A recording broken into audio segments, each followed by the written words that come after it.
Up all across the fruited plain of the internet on this beautiful Monday. It's Twitter Files 7 Monday. It's a great Monday, and I can't wait to get into it. But we got to make sure that the interwebs are working before we can start rambling off into oblivion. And it looks like we're alive and well. That's tremendous. So let's go ahead and get started, shall we? Hello, my friends, and welcome back to yet another episode of Watching the Watchers Live. My name is Robert Gouveia. I am a criminal defense attorney at the R&R Law Group, located in the always beautiful and sunny Scottsdale, Arizona. And today, my friends, we are talking about the Twitter files and a cover-up of epic proportions. We've been seeing a lot of this stuff from our federal government. The FBI in particular has been involved in all sorts of nefarious activities. We've covered most of them here on this channel, unfortunately. But today, we're going to see a whole new level, of course. The big news that dropped was the Twitter Files 7. This is the full-blown Hunter Biden cover-up. We're going to go through it live together. I haven't seen hardly any of it, other than a couple of the first tweets, which tells me that we're going to be talking about prior restraint. So we got to get a little bit of a foundation set legally. What the heck is a prior restraint? Why does it violate the Constitution? And what are the remedies for this? I have been saying that 18 U.S. Code Section 241, prosecuting the conspirators who would be thieving our rights away from us, should be utilized by government prosecutors. So we're going to go into all of that, right? The whole full saga of the Twitter Files 7 is coming up. But over the weekend, there was another drop. We, on Friday, talked all about Twitter Files 6. And of course, Twitter Files 6 was where we spent most of our day on Friday. But there was another supplemental that came out. Matt Taibbi, from time to time, will drop a supplemental filing. And he did that. And so I want to go through that because he's giving us some more details about this fella here, Elvis Chan, who we've talked about here. He is somebody who is the liaison between the FBI. He was the supervising special agent, so the SSA. Wow. And he was interfacing with big tech, specifically Twitter, back in Silicon Valley in San Francisco. And he did an interview some time ago, right before the 2018 midterms. And as I was going through the supplemental files, the Twitter files, it reminded me of this conversation that Mr. Elvis Chan had with this fella some time ago, where he was talking about the midterms. So it's going to be a lot of fun. We also had a story that came out from the New York Post, and there was a great tweet thread on this over the weekend, where it turns out that it wasn't just Jim Baker, just good old boy Jim, this guy right here, who left the FBI and went over to Twitter.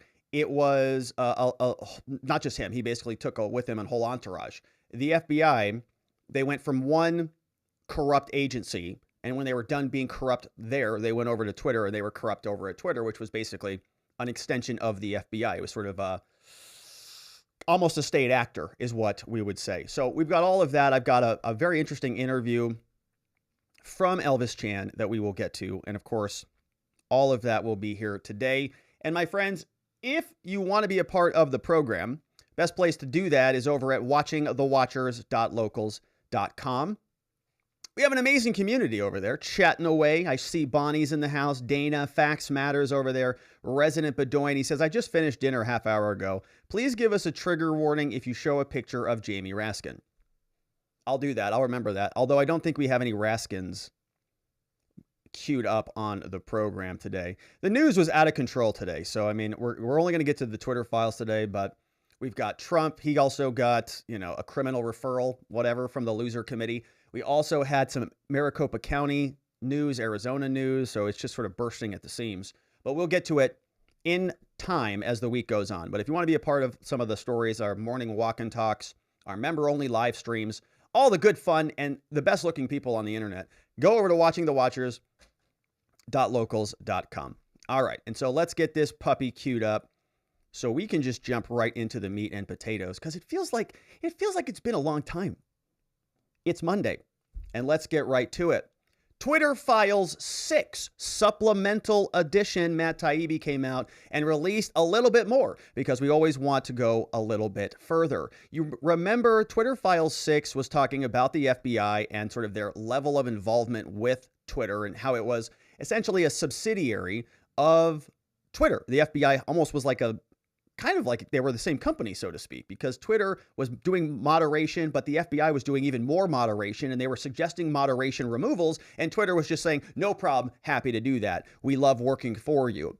But something else came out in Twitter Files 6, and it's more about this fellow right here. You'll see his name is Elvis Chan. And so when we jump into the supplemental, Matt Taibbi released more. December 18th, the Twitter Files supplemental, a supplemental thread to Twitter Files 6, which dropped previously. Taibbi says that in July of 2020, San Francisco FBI agent Elvis Chan, the guy that we just showed you, he tells a Twitter executive, Yoel Roth, to expect written questions from a very special entity called the Foreign Influence Task Force, the FITF, the FITF, the interagency group that deals with cyber threats. Wow, okay. So it sounds like another very big, important group. Remember, the FBI, they were posting up command centers and all sorts of stuff, really patting themselves on the back. And in July, we know that there's a very important election coming up. Donald Trump is running for office again. So they go into hyperdrive to make sure that they can protect us against foreign influence like what happened in 2016, because we all know that that would have gone differently had only they stopped those little Russians from meddling. So here's the letter. It goes from Elvis Chan, the guy that we just showed you, this fellow right here. We're going to listen to him in a minute. But he sends a letter over to Yoel Roth. Remember, Yoel, we've talked about, is also somebody who is no longer at Twitter, but was formerly the head of trust and safety. So Elvis, FBI agent, sends a message to Twitter, allegedly a private government employee, private employee, not government. He says, hi, Yoel.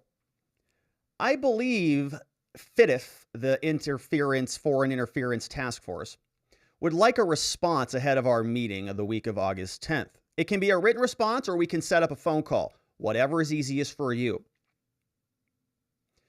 I think you can tell from the nature of the questions that there was quite a bit of discussion within the U.S. intelligence community to get clarifications from your company. Let me know how you would like to proceed. Thanks. Regards, Elvis. Regards. Right? Not even a friendly, take care. Not even a friendly thank you, just regards.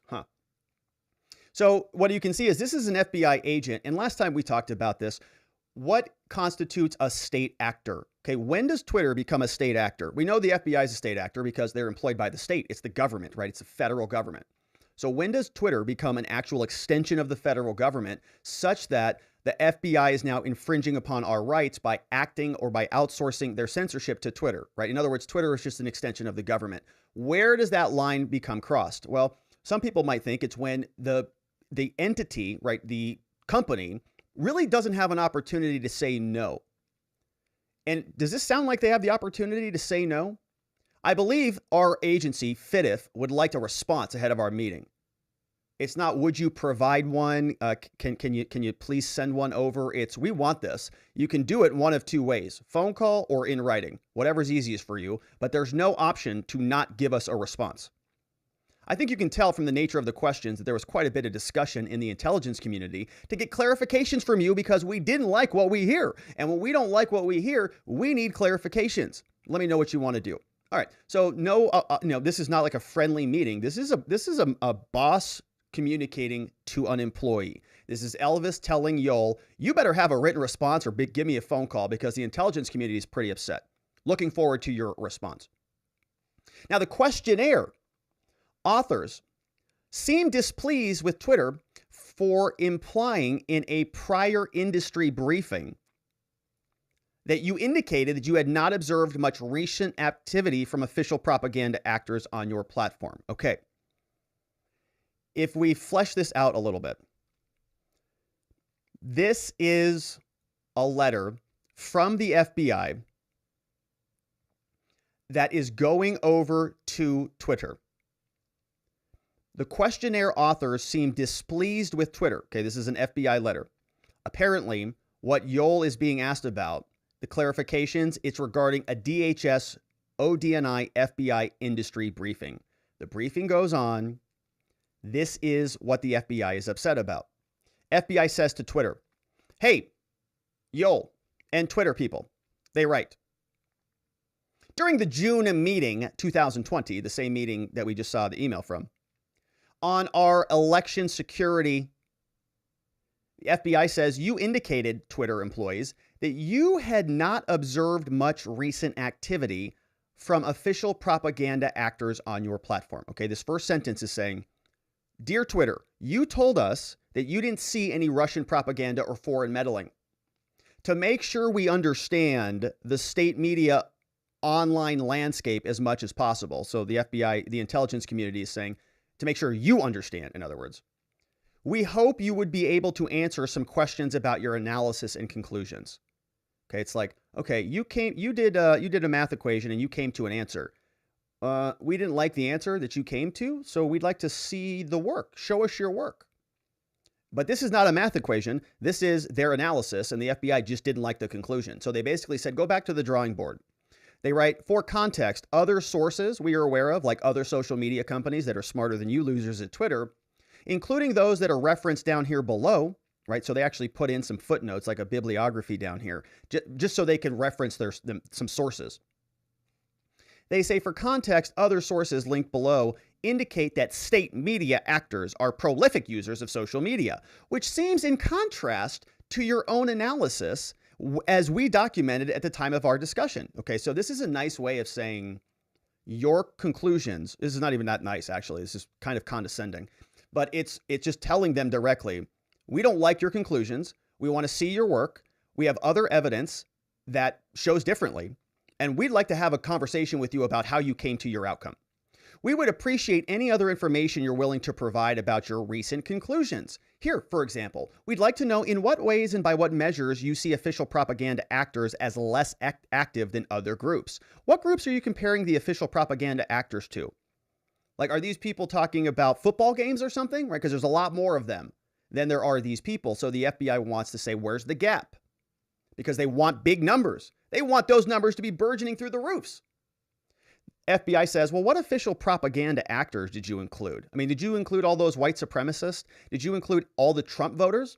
Oh, that's why your numbers are low, because you didn't include all 130 million Trump voters or whatever the numbers are, right? You didn't care to include them, so now it's different. What quantitative metrics do you use to judge the volume of activity on your platform? Can you provide those metrics to us? And what relative weight do you give each metric? And what quantitative measures do you use? And how do you limit the scope of your analysis? Does this sound like the FBI is just sending a friendly letter over to Twitter? No, they don't at all. They sound like they want to know how they're running their whole company because they don't agree with their conclusions. And they're very angry at them for not giving them the answers that they wanted after their June meeting. This is a letter saying, don't disagree with us again, because if you disagree with us again, you're going to get another letter like this and you're going to have all this additional work to do. So the next time we try to force feed you a conclusion, in other words, FBI saying to Twitter, please corroborate that you're under dire threats from Russia, aren't you? The Russians are attacking you every day, aren't they, Jack and Vijaya and Parag, aren't they? Yes, they are. Perfect. That's the right answer. So they cite their references, Oxford Internet Institute, these Oxford people. Where's Jake Sullivan? Is he out there? We have Foreign Policy Research Institute, the Oxford Internet Institute, the Mercator Institute for China Studies, Propaganda Beyond the Great Firewall, and the Wall Street Journal. Russia State drives news, they thrive on Facebook. Okay. They're citing all these other, stupid references because nobody even trusts the FBI. They're like, oh, well, we better just cite Oxford. They're more reputable than we are. Now, one would think this would be good news when Twitter responds and says, we don't have all those threat actors, but the agencies felt otherwise. Chan, Elvis, he underscored this. He said there was quite a bit of discussion within the U.S. intelligence community to get clarifications, and we demand to know how Twitter came to its unpopular conclusion. And they included a bibliography of the sources, including a Wall Street Journal article, because they think that nobody trusts them. They want to convince Twitter. They want to sort of pile on to Twitter and say to Twitter that you guys are just totally boneheads. Even the Wall Street Journal could figure this out. Why couldn't you, knuckleheads? But this is Elvis Chan. Now, Elvis Chan was working there as a special agent, the supervisory special agent out of San Francisco.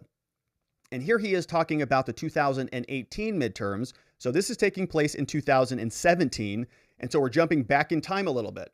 These meetings that we're reading the emails from are from June 2020.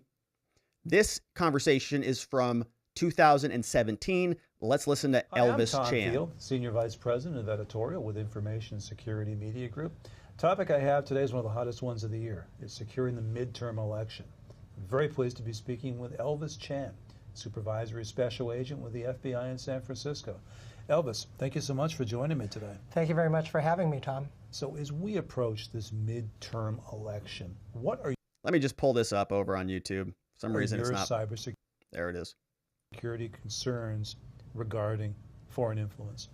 So there are really two things that I'm personally very concerned about. Tell us, Elvis. Kind of looks like a rehash of the 2016 election. Oh, where nothing happened? Number one, I'm really worried about more misinformation campaigns. That didn't do anything? From the Russian government, perhaps from other foreign state actors. There we And then go. The second thing is I'm worried that there are data breaches either at private or public organizations that we're not aware of yet, and that information is going to start leaking as the campaign season really picks up. Now, Okay, you're so working- leaky information. Leaky information. Huh. Does that come up in 2020? Oh, yeah. Hunter Biden's leaky laptop. Remember that whole saga? with social media companies now on this issue. Is that correct? That is correct. We're working. Question, you're working with social media. That start leaking as the campaign season really picks up. Are you working with So social you're media? working with social media companies now on this issue. Is that correct? That is correct. We're working with lots of different types of companies. What are the vulnerabilities that you see or concern you? I think the things that really worry me the most is the more successful a social media company is, the larger they are, the more data that they have. And they have some really smart, competent folks, and they have some really good machine learning and artificial intelligence. But at the end of the day, looking for these cyber threat actors is like looking for a needle in a haystack. What's the FBI doing to help these organizations to bolster their defenses? What are you doing? So specifically with certain social media companies and platforms, we are providing them with classified briefings on the specific threat actors that. Wow, classified briefings to just private companies? That's weird. Are they all certified? Do they all get special security clearances and all approved with deep dive background checks? I mean, I thought the classified stuff was only for like elected officials and government national security agents. Why are they giving them to Twitter employees if they're not acting as like they are an extension of the government? May be on their platforms. We're also sharing indicators of compromise, TTPs, tools, tactics, and processes that can help them safeguard their platforms. So are there things that you want consumers and even other enterprises to know based upon this work you're doing with social media companies now? Well, I think the thing that I really want the general public to know is that we're on the job, that we're doing what we can to safeguard our next election. But if they see safeguard the next election for them, other companies, and people in their own walks of life see something unusual or suspicious, they should feel free to report it to the FBI. Yeah, if you see somebody making a joke on Twitter about voting on Wednesday, instead of Tuesday, definitely make sure you notify the dozens of FBI agents who are only monitoring Twitter. It's like 80 monitoring Twitter, probably hundreds, thousands of other people. We joke with these jokers that they're out there looking for Where's Waldo, and they're building Lego sets, just like the Capitol building Lego set up there. They're also looking for bad jokes on Twitter as well so that they can fortify the elections.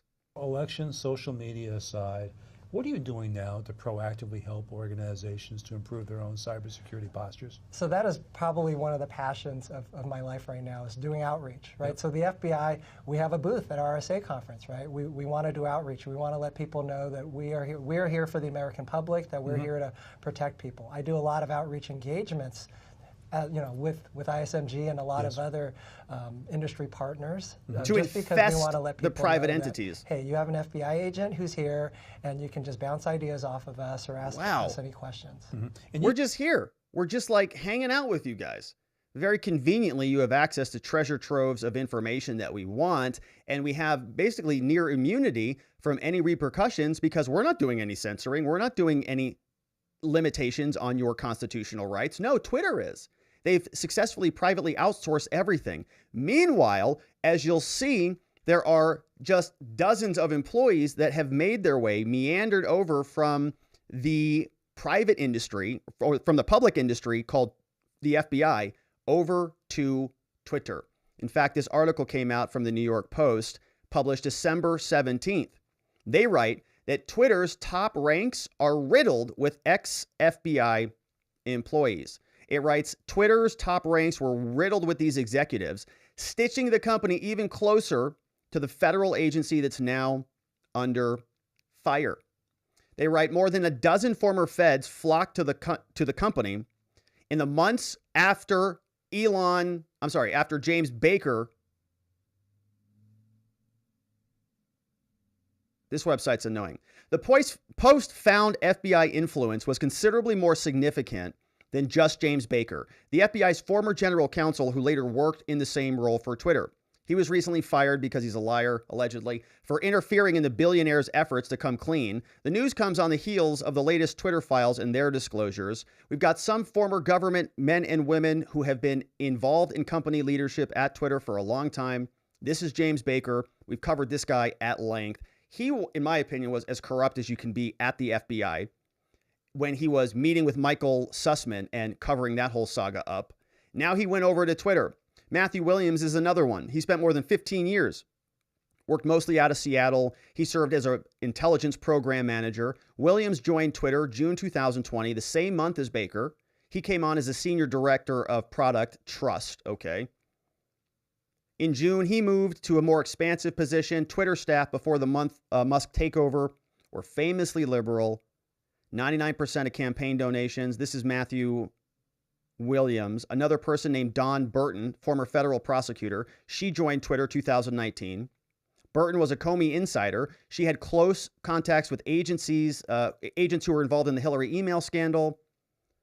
There were more people. She also donated to Democrats. Jeff Carlton worked for the FBI and the CIA. He was an intelligence officer for the Marines. His now deleted LinkedIn, because he's covering his tracks, says he was at the Twitter Strategic Response Team. Yeah, great.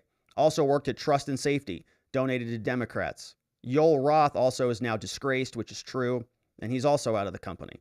All right, so all of these individuals, it's just an incestuous relationship between both entities, and it's very inappropriate, obviously, given the extent of what they have done to cover all of this up. And so we're going to go back to the Twitter files as soon as we hear from our friends over at 4Patriots, because it's that time of year where you're running out of ideas for Christmas gifts. Oh, that's not what I was looking for. This is what we're looking for.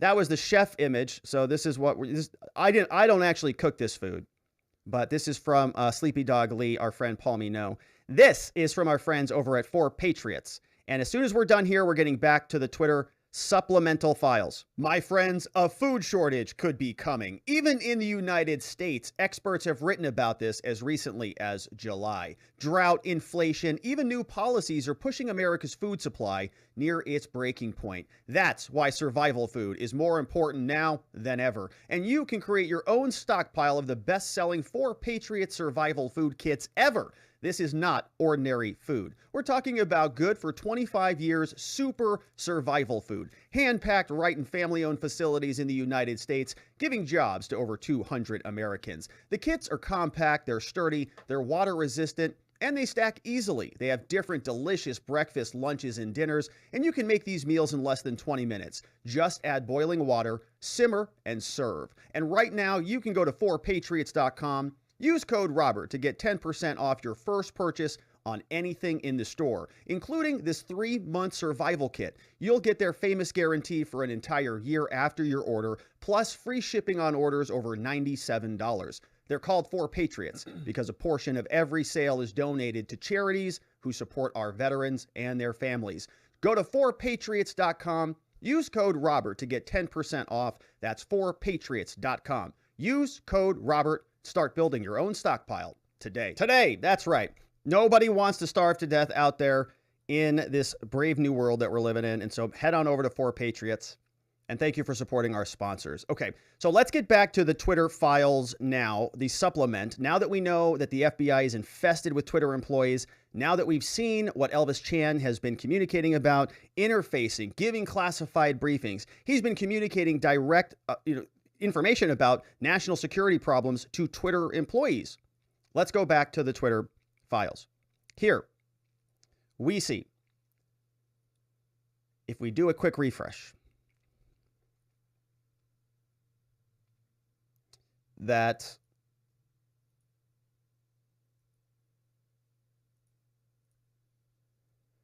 Taibbi continues. He tells us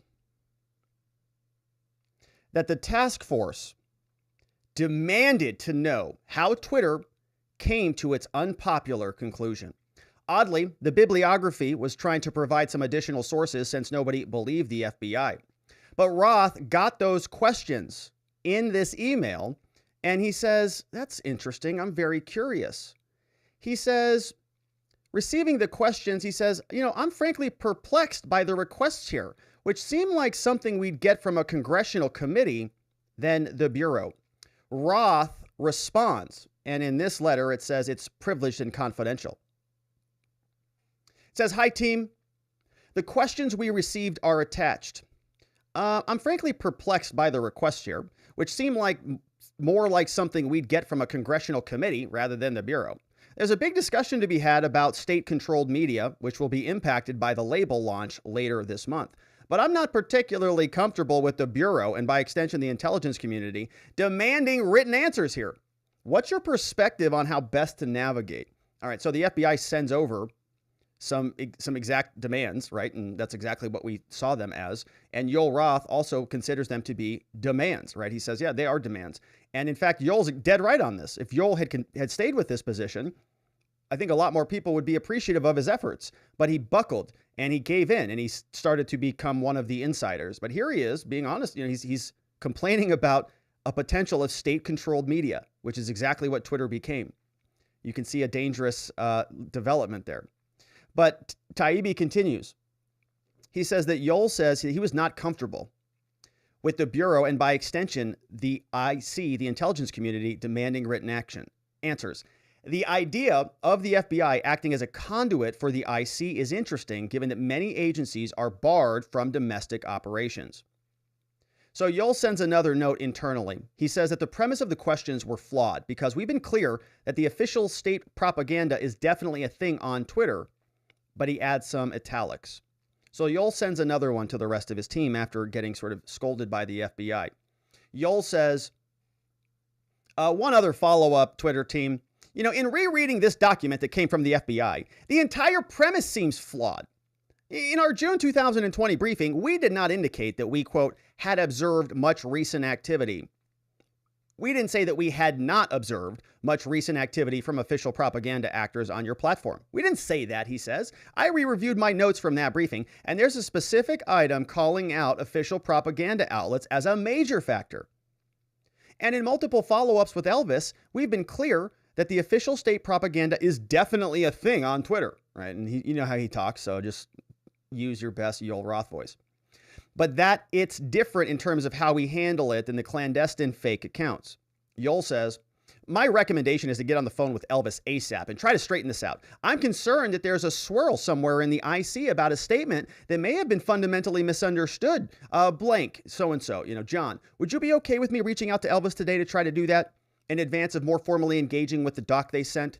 Okay, so Yoel totally buckles. Now he's sort of freaked out now at this point. Oh my gosh, do we offend the FBI? You send that text message to somebody, you're like, I think they'll get this joke, and you send it, and they're like, no response. Like, I don't think they got it. All right, what should I do?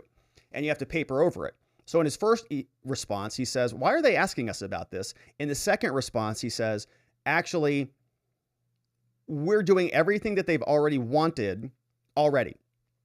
In fact, it is a big thing, and we agree with you entirely. So we don't need to answer those other bullet points. Can we just call Elvis back? This is the problem, okay? If you disagree with the government, they send you a letter like that. So now what do they do at Twitter? They just reverse course. Oh yeah, that's right. The FBI's dead. Oh, that's right. State propaganda. Totally. Definitely a thing now. You can see this working in real time, right? It just flipped this dude's switch like that. It's definitely a thing. He even put it in italics. That's how animated he is over this. So now everything gets reversed. They're going to be engaging, cooperating with the FBI. Roth suggested, let's get on the phone ASAP. This exchange, says Matt, is odd, among other things, because some of the bibliography materials cited by the FITIF, the Election Integrity Loserville team, they're sourced to intelligence officials who, in turn, cited to public sources. So you get this old, sort of this death spiral of sources. And they're very good at this. This is exactly what they did with Michael Sussman and the FBI. They took Michael Sussman. They said, go to the FBI, deliver the Trump PP tape story to Jim Baker. He's one of ours. He's there at the FBI. Jim Baker took it. Then Sussman went over to the Washington Post or the other media entities and told them, FBI's investigating. You guys better look into this too, right? It's like self-referencing links. But if you have enough of them, you just keep going in a big circle, and around we go. The FBI responded to Friday's report last week, the one that we read here, by saying this. According to John Nicosia, the FBI responds to Matt Taibbi. Matt Taibbi said, you guys are a bunch of liars and losers last week on Friday. All of that's true, of course. So the FBI responded, and they said, excuse me, Matt. The FBI regularly engages with private sector entities to provide information specific to identified foreign malign influence actors' subversive, undeclared, covert, or criminal activities. All right, that came right out of the FBI. You know how that came out of the FBI? Because we just read it. You can see it. Private sector entities independently make decisions about it. All right, so just a bizarre statement. Identified foreign malign influence actors is subversive, undeclared, covert, or criminal activities. What a bunch. That's a typical FBI statement. One of the worst statements you've ever seen crafted. Of course, it came out of there. Not a surprise. All right. So Matt says whatever that sentence means. He says whatever. That may be true. In other words, that they do communicate and provide a lot of information to a lot of people. He says, but we haven't seen those documents to date. I mean, if they're saying that's true, we haven't seen it. Instead, we've mostly seen requests for moderation involve low follower accounts belonging to ordinary Americans and somebody named Billy Baldwin.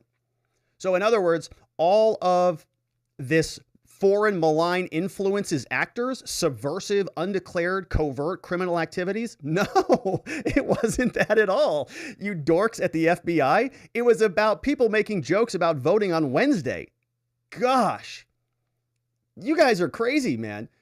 Okay, if you say so. All right, it's like a role play over there. So that's the end of it for Matt Taibbi. He says, okay, Billy Baldwin is the other person who they harassed, along with a couple of other accounts like James Woods and Kayleigh McEnany. Yeah, those very, very malign foreign actors, that everybody was pointing out, and Twitter had to nuke. So that's the supplemental file.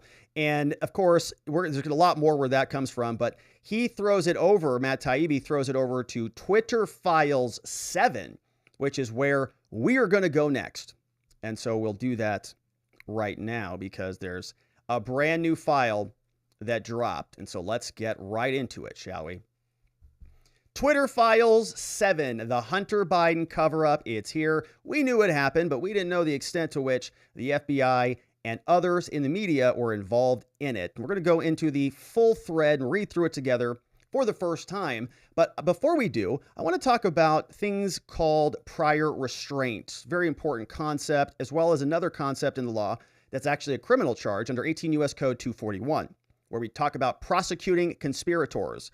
But in free speech, in the free speech conversation, the First Amendment and all of the cases that emerged out of the First Amendment, there's one concept that is very important to our discussion, in particular about the Twitter files.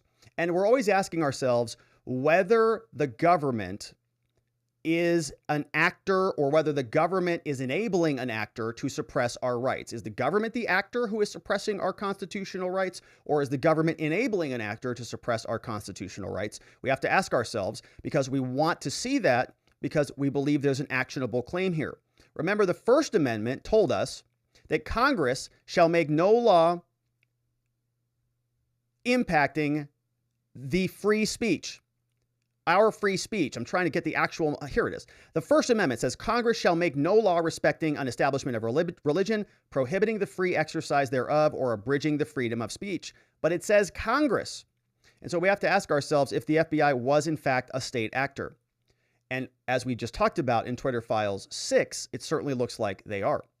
But now we're talking about in Twitter Files 7, another area of free speech law. This is called prior restraints.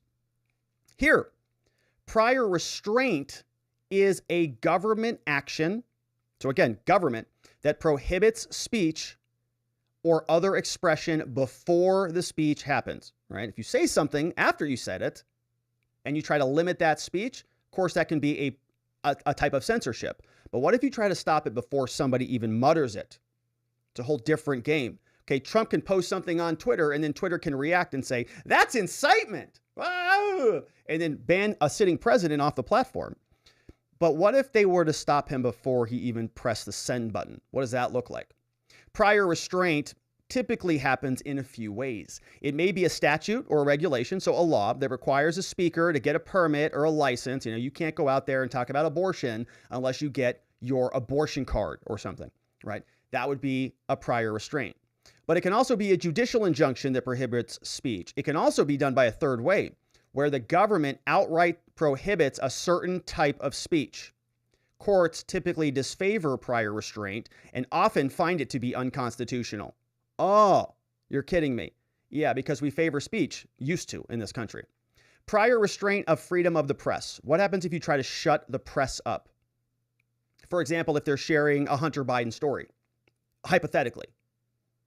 If you were the New York Post and you were the press and you were publishing something and the government, right, a government action as a state actor by the government leaning on Twitter by saying you're ordered to do these things, then what would that mean?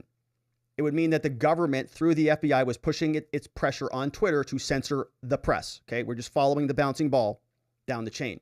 They don't escape immunity just because there's a bunch of people in between them and them. Prior restraint of the press. The issue often pops up where a state seeks to prevent a news publication from publishing something. There was a case called Neer versus Minnesota. There was a law in that case that authorized prior restraint of a news publication. Supreme Court said, nope, can't do that. Law said the newspaper can't talk about this. But they said this could be appropriate in certain situations. Okay, this is back in 1931. So the law says, well, you can't talk about, supporting the Nazis or something. Supreme Court said, unconstitutional. It can only be allowed where the nation is at war or when the speech would incite violence. Okay, so we have some limitations on prior restraint. Did the Hunter Biden story, were we at war with anybody? No. They were at war with Trump, but that doesn't count. Would the Hunter Biden story incite violence? No. Okay, so none of those things applied. How about New York Times versus the United States? 1971 case. The U.S. government, okay, tried to stop the New York Times and the Washington Post from publishing government documents. But the Supreme Court came out and said the government's claims of, quote, security, because they always say that, national security, because they're a bunch of liars, did not trump the newspaper's freedom of press as guaranteed by the First Amendment. WAPO and New York Times wanted to publish. Government said, don't do it. Supreme Court said, sorry, publish it. The court held that in order to support prior restraint, the government needs to prove that the publication would cause inevitable, direct, or immediate danger to the United States. Okay, so those are prior restraints. Unconstitutional, unconstitutional, unconstitutional. Could the Hunter Biden story be censored, be prior restrained before anybody even talked about it? Sure, I guess, if it was during a time of war, if it was something that might lead to inevitable, direct, or immediate danger to the United States. But obviously, none of that is part of this story unless Hunter Biden had nuclear codes or really really compromising information to our federal government. Maybe that's why they wanted to suppress it. But if that's the case, if they're bringing this up, if they're bringing their censorship up on a basis of national security, well, that makes it even more publicly useful. That means we really want to know now what Hunter Biden did, because it very necessarily means that it implicates U.S. national security. We know about it. We want to know the rest of it. All right, so that is prior restraint. That is a very important concept as we go in to the Twitter files, which we will do right now. Twitter Files 7, the FBI and the Hunter Biden laptop. How the FBI and the intelligence community discredited factual information about Hunter Biden's foreign business dealings, both after and before the New York Post revealed the contents of his laptop on October 14th, 2022. Lot to unpack here. October 14th, obviously just a couple weeks away from one of the most important elections of all of our lifetimes. And the New York Post drops a bombshell. October surprise, Hunter Biden's laptop is true, it's confirmed, and it's disgusting. It's going to be a big problem for the Biden campaign. But the FBI, the government, discredited factual information about it before they even published it.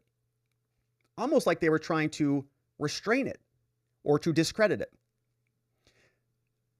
Michael Schellenberger continues. He tells us that in Twitter Files 6, we saw the FBI relentlessly seek to exercise influence over Twitter, including over its content, its users, and its data. And we covered that entirely here. In Twitter Files 7, Schellenberger says we now present evidence pointing to an organized effort by representatives of the intelligence community aimed at senior executives at news and social media companies, all to discredit leaked information about Hunter Biden before and after it was published. Now, the story begins December 2019 when a Delaware computer store owner named John Paul, also known as JP Mack, he contacts the FBI about a laptop Hunter Biden had left with him. December 9th, 2019, the FBI issues a subpoena for and takes over Hunter Biden's laptop. This is a bill. You can see it says bill to Hunter Biden. Phone numbers on there along with his iCloud address. Quote number 7469. It says the item is item number 1, quantity 1, description 1, laptop, unit price $85. It's a laptop repair bill. Guess who signed on that bill? Looks like the signature of the person who got the bill. Presumably, Hunter Biden. Looks like RHB, maybe. But I can't tell. So that is the bill. FBI sends a subpoena over, coming from the United States District Court, subpoena to testify before a grand jury out of the District of Delaware, which is conveniently where Joe Biden resides. It says, Dear so-and-so, name had been redacted. It says, you are commanded to appear before the United States District Court down over here at the federal building in Wilmington, Delaware. Time and place, December 17th, 2019. Now it says you must bring along with you the following information. Look at attachment A. Now it says a subpoena, but it's not a subpoena to actually testify vocally. It's only to return some documents. Clerk of the court signs off on this, and it makes its way into the laptop owner's hands, which is now the MacBook Repair Center. Attachments are the Apple MacBook laptop computer with the serial number, that's Hunter's, and a Western Digital external hard drive, with another serial number. So obviously the Mac is presumably Hunter Biden's. Now, I don't know what the Western Digital hard drive was. I don't know if Hunter Biden dropped off the hard drive along with the MacBook, or if the MacBook came by itself and the government is just asking for the hard drive in conjunction with the MacBook. Don't know. So the FBI knows, right? We can pretty much presume this is real. If this is not real, then the FBI is probably not going to be looking for it. So FBI sends a subpoena. Everybody knows it's real. This is all taking place. Just so we're aware, the FBI then knows, okay, as an agency, that this is probably real, because they've investigated it. They've already sent over a subpoena for it. So anytime after this fact, right, presumably, the agency knows it's legitimate because they sent a subpoena for it. And, I guess they would have spoken to Hunter about it, maybe Dad about it, and done their due diligence before they just start firing off subpoenas, right? Right. Now, by August 2020, almost a year later, Mac Isaac still had not heard back from the FBI.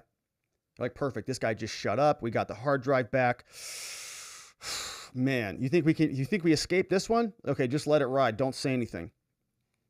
Mac hasn't heard back from the FBI, even though he had discovered evidence of criminal activity. He's poking around that hard drive. He's like, this guy's a creep show, man. So he emails Rudy Giuliani, who was also under FBI surveillance at the time, because they just investigate everybody. In early October, Giuliani gives it to the New York Post.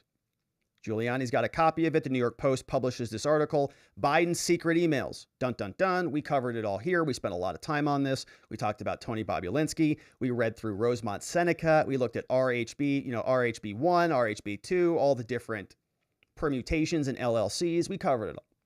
Now, Twitter shut the whole thing down. Shortly before 7 p.m. on October 13th, Hunter Biden's lawyer, George, emails the Mac store owner, JP. Hunter and Masiris, the lawyer, had just learned from the New York Post that its story would be published the next day. Oh, man. Email comes in from Hunter's lawyer, George Masiris, October 13, 2020. Subject, George Masiris' contact information. It says, "Hi, John Paul, the Mac store owner." It says, "Thank you for speaking with me tonight, sir. As I indicated, I am a lawyer for Hunter Biden, and I appreciate you reviewing your records on this matter. Thank you." Lawyer sends an email. They go, crap, the story's coming out. Now, at 9:22 p.m., FBI agent Elvis Chan sends 10 documents to Twitter's then head of site integrity, Yoel Roth, through Teleporter, a one-way communications channel from the FBI to Twitter. They built in their own little shoot. They just shoot stuff right over to each other. And we're still following this time frame here. Shortly before 7 p.m. October 13th, Hunter's team gets wind of this, 7 p.m. 2.5 hours later, FBI's involved. Elvis sends out a letter October 13th, the same day. They know the story is being published the next day. Elvis Chan says this: "Twitter folks, heads up, I'll be sending a teleporter link for your download, 10 of documents here. It is not spam, exclamation point. Okay, act on this. Please confirm receipt when you get it. Thanks." Yoel responds 2 minutes later, because Yoel responds quickly when his FBI handlers call him. He says at 6:24 p.m. October 13th, "Received and downloaded. Thanks. Got it." So it sounds like Elvis may be hitting the panic button. The next day, October 14th, New York Post runs its story, explosive story, reveals the business dealings of Joe Biden, Hunter Biden. Every single fact in it was accurate, says Michael Schellenberger. Obviously true. And you didn't need to be somebody who's an ex-CIA, FBI, whatever, to figure it out. We were able to cobble that all together last year, 2 years ago, whenever we were talking about it, because the emails, the laptop, it was so extensive. You could see all of this in Garrett Ziegler's MarcoPoloUSA.org report. Everybody knew this, apparently, other than the FBI. And yet, within hours after this totally true and factually accurate story was released, Twitter and other social media companies censor the article, preventing it from spreading and, more importantly, undermining its credibility in the minds of many Americans. Many Americans never even heard about it. And those that did, what did they say in response? Oh, it's just Russian hacked. It's the Russian hacked materials. What? Joe Biden himself said that it was Russian disinformation. Lied to all of us. But why were they censoring it? Why is that, says Michael Schellenberger. What happened exactly? Well, on December 2nd, Matt Taibbi described the debate inside Twitter over its decision to censor a wholly accurate article. And we've talked all about that. They were debating this. They said, well, is it hacked materials? Can we put it under here and nuke it? No. Can we put it under here and nuke it? No. But they tried to do it. Schellenberger tells us, first, it's important to understand that Hunter Biden earned tens of millions of dollars in contracts with foreign businesses, including ones linked to China's government, for which Hunter offered no real work. Here's an overview by an investigative journalist called Peter Schweitzer. Now, of course, we'll play just a short bit of this. It's 10 minutes long. Please go follow Michael Schellenberger and, of course, Peter Schweitzer, who I was already following, of course. Flow of funds. We also know that the people sending that money have very close relationships with the government. So in the case of China, for example, which I believe is the most troubling of the group of foreign donors, you can actually look on the Hunter Biden laptop and find the businessmen who secured these deals for Hunter Biden. There are four gentlemen that are named. If you look at those four gentlemen, each and every one of them has close ties to the highest levels of Chinese intelligence. Yeah. So, for example, one gentleman who he calls the super chairman, at the same time that Hunter Biden secures a deal with him that translates into about $20 million, that same Chinese businessman is business partners with the Vice Minister of State Security in China, who is responsible for foreign recruitments. Yeah, and so Hunter Biden flew over there with Daddy Joe VP and got connected with all of the other daddy VP's kids over there. It's like he went to a, VP kids conference or something, got plugged in, made tens of millions of dollars, did nothing of value, and then committed a bunch of crimes with it on top of it. So follow Mr. Peter Schweitzer for more details on that and to listen to the rest of that clip. But let's carry on.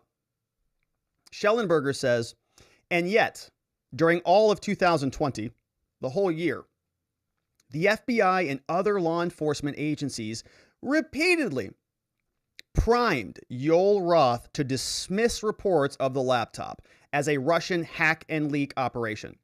This is from a sworn declaration given by Roth in December of 2020. And we've already read this here. We went through this some time ago. Remember that the Republicans were suing the Republicans were suing Twitter, and this is Twitter and the Twitter's lawyers responding. Yeah, we write on behalf of Twitter, Jack Dorsey, Brandon, and others. The Tea Party Patriots Foundation filed this against us. Oh, this is a different one. So the same thing. They got sued by a bunch of people. Yoel Roth at the bottom of this submits a declaration. Here it is. Actually, it's going to be probably at the very bottom. This is a big fat filing. So Roth, he submitted one. There it is. My name is Yoel Roth. This declaration is based upon my personal knowledge. I run site integrity. A lot of people come. Our team reviews reports about hacking incidents. We flag content. Twitter regularly enforces its policy. We have routine conversations when evaluating these things. Here, since 2018, we just listened to Elvis Chan. I have had regular meetings with the ODNI, the Department of Homeland Security, the FBI, industry peers about election security. He's the other side of the coin. Elvis Chan was saying, I was meeting with all of these people, our private partners.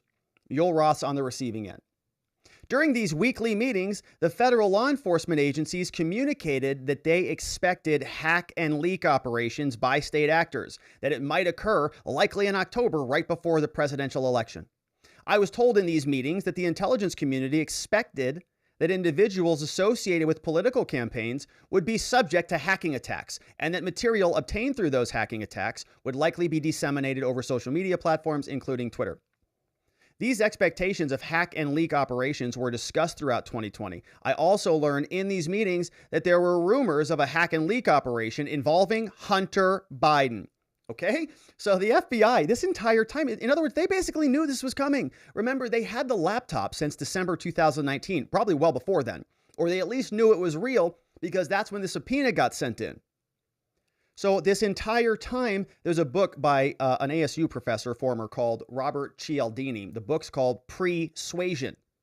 There's all sorts of books on how to persuade somebody after the fact, or the art of influence, right? How to influence somebody after the fact. But how do you pre-suade them? How do you pre-butt an argument? Well, in this case, you just have FBI agents go and beat Yoel Roth's head over this for about 6 months until the story actually leaks in October. Then you turn around and you say, Yoel, we told you it was going to be coming for 8 months, 9 months, 10 months. Guess what? Here it is. On October 14th, Yoel says, I learned from the media coverage that the New York Post had published articles that allegedly had the hard drive. The site integrity team determined that it came through hacking, whatever, and decided to nuke it. And so you can go and, of course, read the rest of that. Back over to Schellenberger. He tells us that they did the same thing to Facebook. They went and had weekly meetings with them too, according to Zuckerberg. The FBI basically came to us and was like, hey, you should be on high alert. We thought that there was a lot of Russian propaganda in 2016, but oh man, there's going to be something similar to this. So just brace yourself. This is Mark Zuckerberg telling us about the FBI. The background here is the FBI, I think, basically came to us, some folks on our team, and was like, hey, just so you know, like, you should be on high alert. We thought that there was a lot of Russian propaganda in the 2016 election. We have it on notice that basically there's about to be some kind of dump of that's similar to that. The background. And it's going to be the Hunter Biden stuff, except it's not even remotely similar to anything that the Russians did, which is largely inconsequential anyways, or people would say entirely inconsequential. In this case, though, it's perfectly legitimate. It's all entirely accurate. And the FBI is pre-suading. They are pre-budding. They're trying to spike the story before it even comes out. There were warnings, FBI warnings. Schellenberger asks, were the FBI warnings of a Russian hack and leak operation related to any new intel? No, they weren't. Through our investigations, we did not see any similar competing intrusions to what had happened in 2016. Elvis Chan admitted this during his depositions. State of Louisiana and Missouri are suing the Biden administration. Elvis Chan was somebody who got subpoenaed for a deposition. The judge granted it. The question to Elvis Chan: were hack and dump operations, Mr. Former Special Agent, were they discussed at these meetings?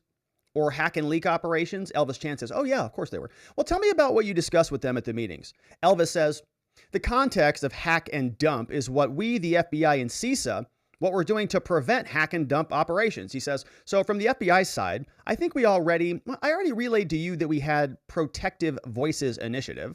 I can't remember the specifics, but CISA also discussed its cybersecurity awareness efforts as well as grants as efforts and other things with the states. He says, all right, Elvis. He said, did anyone at these meetings tell the industry participants to expect a Russian hack and dump or a hack and leak operation before the election? Chan says, from my recollection, I remember that the FBI wanted that I or someone from the FBI warn the social media companies about the potential for a 2016 style DNC hack and dump. Okay, so you were communicating with them? Yeah, sort of. Well, what exactly did you say to the social media companies? What did you talk to them about? He says, well, basically what I just told you. So you said that there might be Russian hack and drop operations? Elvis says, so what I said was, although we have not seen any computer intrusions into national level political committees or election officials or presidential candidates at this time, we ask you to remain vigilant about the potential for hack and dump operations or something like that. In other words, we haven't seen a whole lot, but it could be coming. Okay. And so did you specifically refer to the 2016 operation that targeted the Democrats and the DNCC? So this isn't even about Russians, right? This is also about Hillary's emails. Yeah. He says, I think I did. Yeah, I think I talked about Hillary's emails. I'm still pissed about that too. Okay. And did you provide any basis to these social media companies for thinking that something like that might be coming? All right. So the question is, you're petrified that somebody's going to hack your candidate's emails again. And so you use that as an example to these social media companies, right? You don't want somebody to hack your candidate's emails again, right? No, of course not. Okay. But is that the only reason you told them to be concerned, or is there new information? He says, my basis was it had happened once and it could happen again. Wow, that's brilliant. Okay, but did you have any other specific information other than it happened 4 years earlier? Like, you work at the FBI. Did you have anything else new? Gets an objection on that, but he answers. And Chan, Elvis, he says, through our investigations, we did not see any similar competing intrusions to what happened in 2016. So he was just living in his little fictional world. They just made this whole thing up again. Or it's their intentional creation because it gives them all sorts of power and leverage to spike the ball on any misinformation, which is only information that they just don't like. So although from our standpoint, says Elvis, we had not seen anything, we specifically, in an abundance of caution, warned the companies in case they saw something that we did not. So we're just being cautious. Okay, so did you ask the companies if they had seen any attempts at any intrusions or unauthorized access? Like, okay, so you're not seeing anything that's telling you there's a problem. Did they see anything that's telling them there's a problem? He says, well, this is something that I regularly ask the companies in our meetings. He says, well, did you ask them in these meetings? Not at every meeting, but I believe I asked them at some meetings. Okay, this guy. So he's caught up already in this one question. This is something that I regularly ask in the course of our meetings, which means you do it every time. Do you do it in these meetings? Not at every meeting, but I believed at some. Okay, so then it's not regular and it's not in the ordinary course. All right, so that's a typical FBI. All right, so this is their admissions that they are communicating back and forth, and they're not even seeing anything, right? They're just pulling it up out of their derrieres.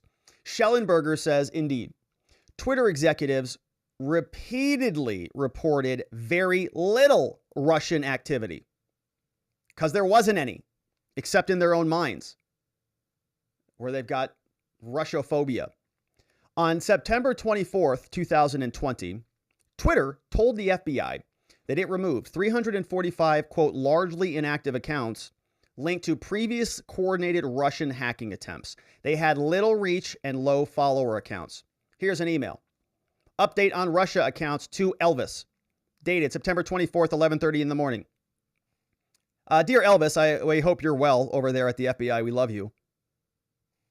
We want to let you know about actions that we plan to publicly announce in the next hour or so. As you're aware, we're working with you and Facebook to permanently suspend accounts that we can reliably attribute to Russia.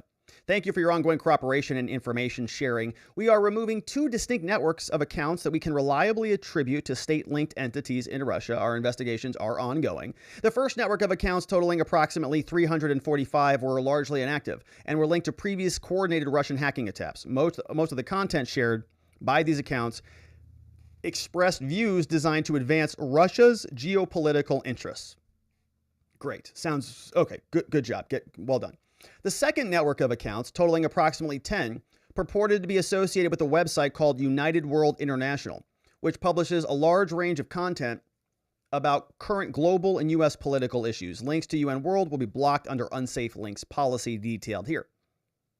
The accounts included in this action, quote, had little reach and low follower accounts. We plan to send you the FTF information and conclusion.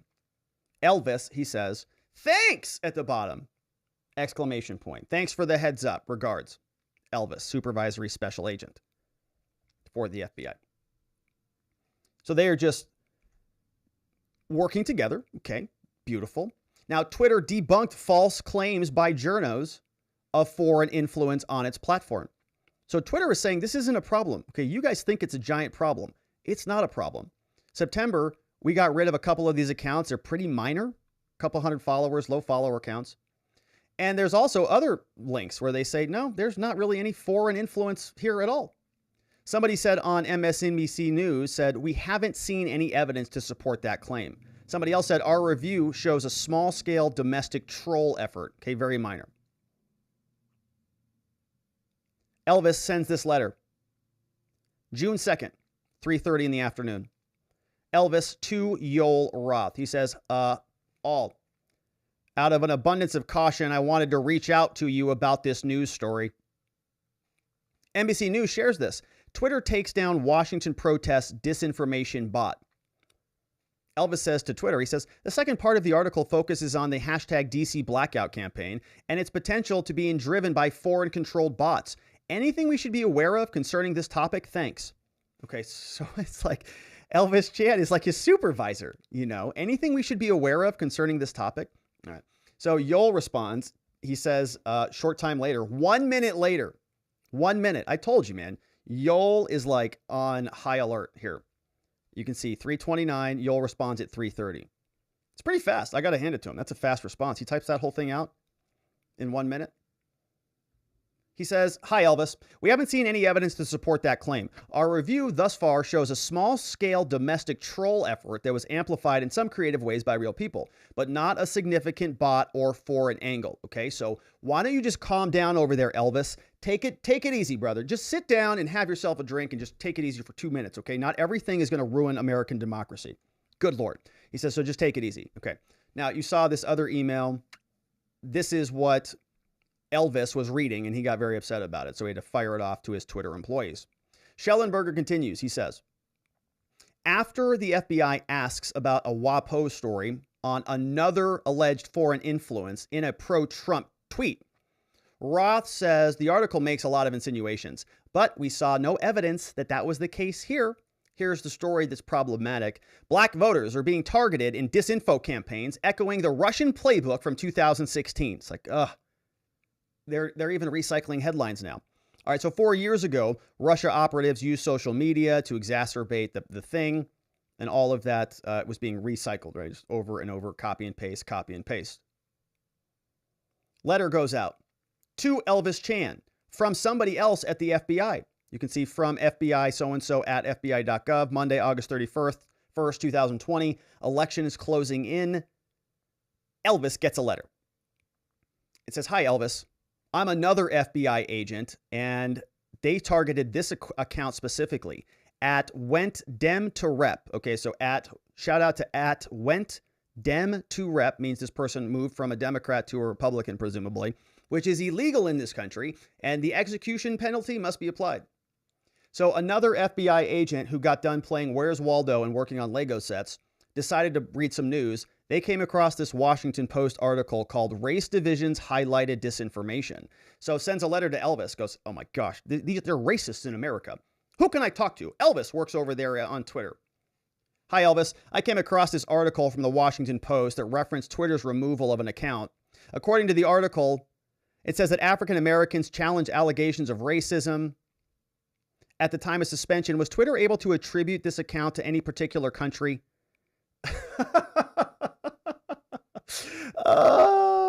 At the time of this suspension, was Twitter able to attribute any of this account activity to a particular country?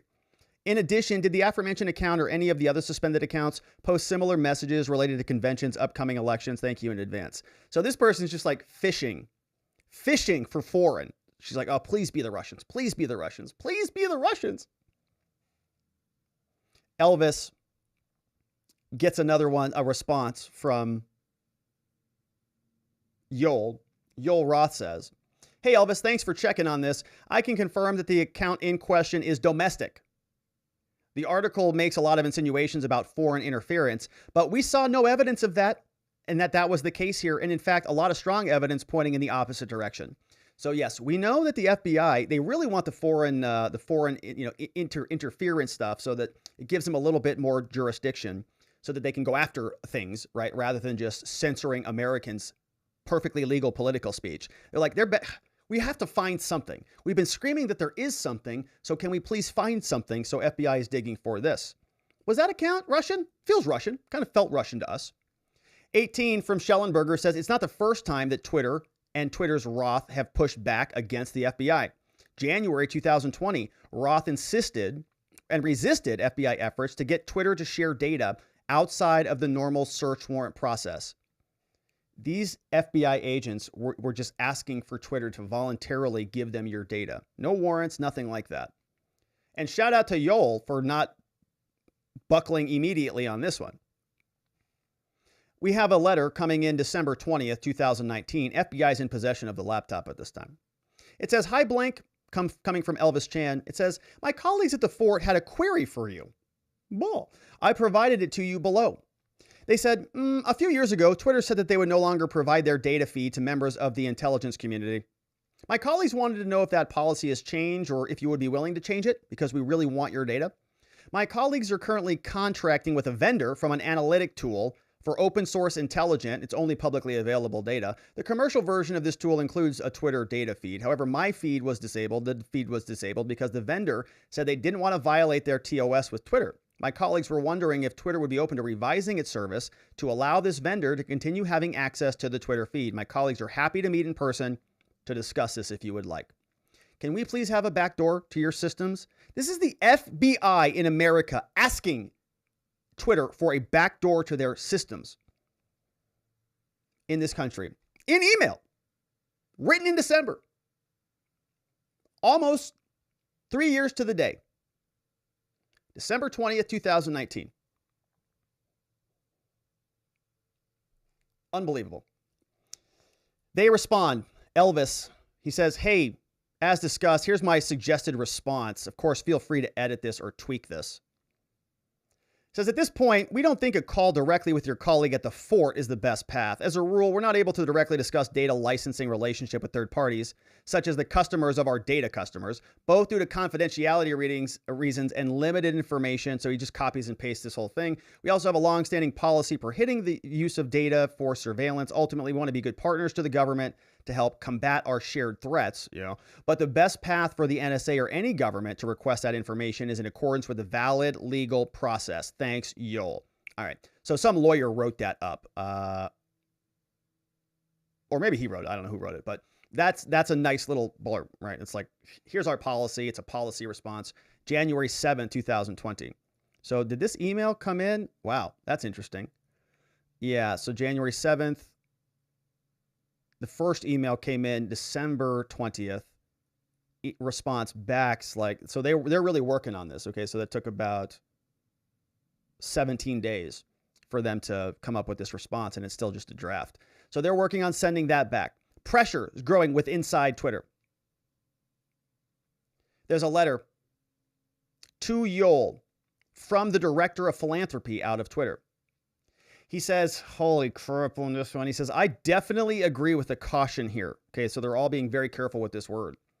We have seen a sustained, if uncoordinated, effort by the IC to push us to share more information and to change our API policies. They are probing and pushing everywhere they can, including by whispering to congressional staff. We should stay connected and keep a solid front against these efforts. My sense from the exchange below is that Elvis is sending a message that he was asked to, but that he doesn't feel ownership of it, and a polite discussion will suffice to answer the mail from here. So these guys are feeling the pressure, okay? Like objectively, their interpretation of this, they are pushing everywhere they can because it's the federal stinking government. It's the FBI. Do you know which commercial provider is being referenced here by the clues that are offered?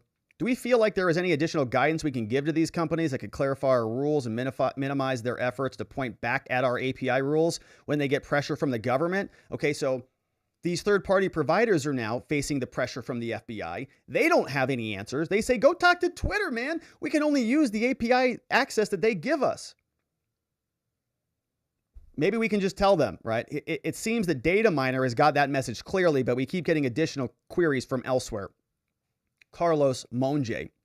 So shout out to Carlos for standing up and sort of pushing back against the FBI there on that one a little bit. Time and again, the FBI asks Twitter for evidence of foreign influence, and Twitter responds that they're not finding anything. Yol says, hello, FBI and team.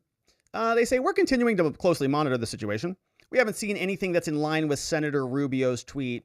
We've heard that the tweet may have been based on miscommunication between the Senate staff and Graphica, who they employ, but we don't have any specifics beyond that.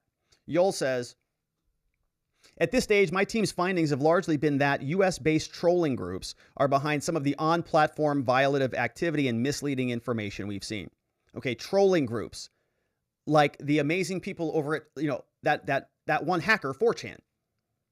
That one hacker controls a big message board over there. And sometimes they, get into internet shenanigans. And so it may have been, that's it.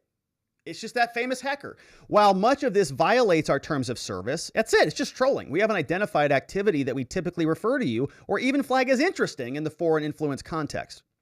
We're still investigating some of the new developments this morning involving Anonymous, there it is, such as Op Death Eaters, which has been focused on a resurfacing of old Jeffrey Epstein-related court documents. It says, as always, if there's anything that you become aware of that might be interesting, please feel free to flag to us. Any source of signal on these issues is much appreciated. All right, so the FBI is freaking out over trolls. At least Yol's got the good sense to just know they're just internet trolls. FBI, take it easy.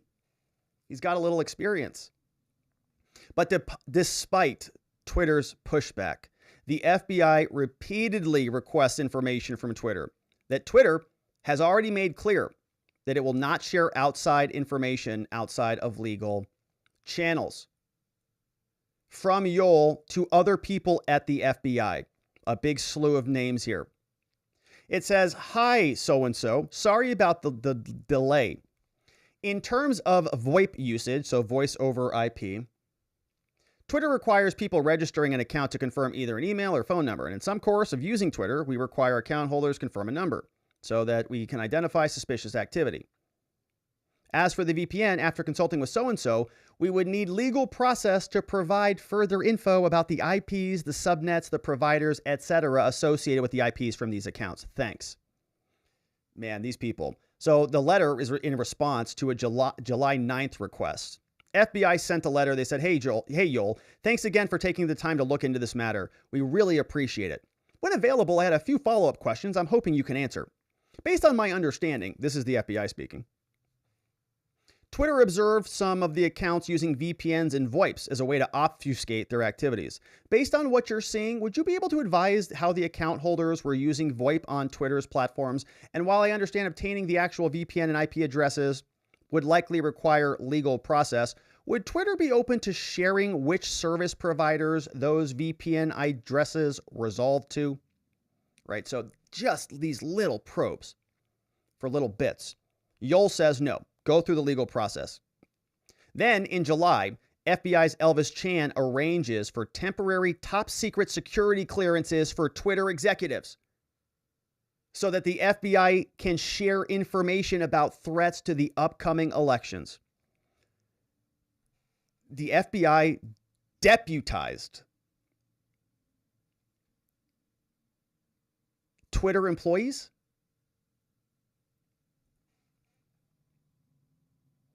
Email July 15th, 12:09 p.m. to Yoel Roth from Elvis Chan. All. Since I brought up the security clearances during our call, I don't think we have anyone at Twitter who has a permanent security clearance. Please correct me if I'm wrong. What I would propose is that 30 days out from the election, we get you temporary clearances. You get to pick who they would be. Let me know what you think. Thanks. Regards. Elvis Chan. So giving, I guess, whoever, pick anybody, pick whoever you want, to give extra security clearances at Twitter. Doesn't even matter if it's Yoel or Vijaya or Conlon or any of them. They're all in this special privileged access status because they're working with the FBI to censor America. So if we go back to state actors, this is an actual power, a privilege of the state that has now been handed over. You get special access, boy. This is really special. It's temporary, but it's top secret security clearance. There is no division now between private and public at all. They are actually being deputized as extensions of the government. On August 11th, the FBI's Chan shares information with Twitter's Roth relating to the Russian hacking organization called APT-28 through the FBI secure one-way communications channel called Teleporter. We have emails going out. August 11th, 2022, Elvis Chan sends a letter over to Yoel about information. He says, hey, in advance of this week's meeting, I'm going to be sending you documents through the FBI application called Teleporter. You're going to get a link from noreply@teleporter01.org, which will expire in 24 hours. Please download the documents when you get a chance. The documents will denote the actors, so I'm providing them here. A, FT, FITF topic. B is the Russian hacking group. C is called Sandworm. We're going to be discussing A and B, but don't have anything additional for C at this point. The documents will not denote the actors, so I'm providing them here. APT-28, Sandstorm. FITF topic. All right. So all of that is now going over. Elvis sends another letter. I've got more information to share with you via Teleporter. You'll see an email from it shortly so you can download the document. Thanks. All right. So 2 separate emails through Teleporter. Yoel sat down with this woman called Kara Swisher. And he explains to her, yeah, we were getting these emails. And I knew about this Russian hacking group called APT-28. And when it did come off, when I did hear it, every single one of my alarm bells went off. Here's Yoel. There was smoke. We learned about DC leaks. And we learned about the intersection between APT-28, a unit of Russian military intelligence, a hacking group. And so the morning of the Hunter Biden story in the New York Post happens. And it was weird, right? We didn't know what to believe. We didn't know what was true. There was smoke. We did. And ultimately, for me, it didn't reach a place where I was comfortable removing this content from Twitter. but it set off every single one of my finely tuned APT28 hack and leak campaign alarm bells. So it looked possibly problematic. Everything about it looked like a hack and leak. We learned about DC. It looked like it, and he had been persuaded. He had been convinced to run with this story because he had been meeting with the FBI for a long time. August 2020, FBI's Chan asks Twitter, does anyone there have top secret security clearance? When someone mentions to him Jim Baker, Chan responds, oh yeah, I don't know how I forgot him. An odd claim given Chan's job is to monitor Twitter, not to mention that they work together at the FBI. Here's what this letter looks like. From Elvis Chan, Wednesday, August 26, 2:43 p.m. Copied Laura.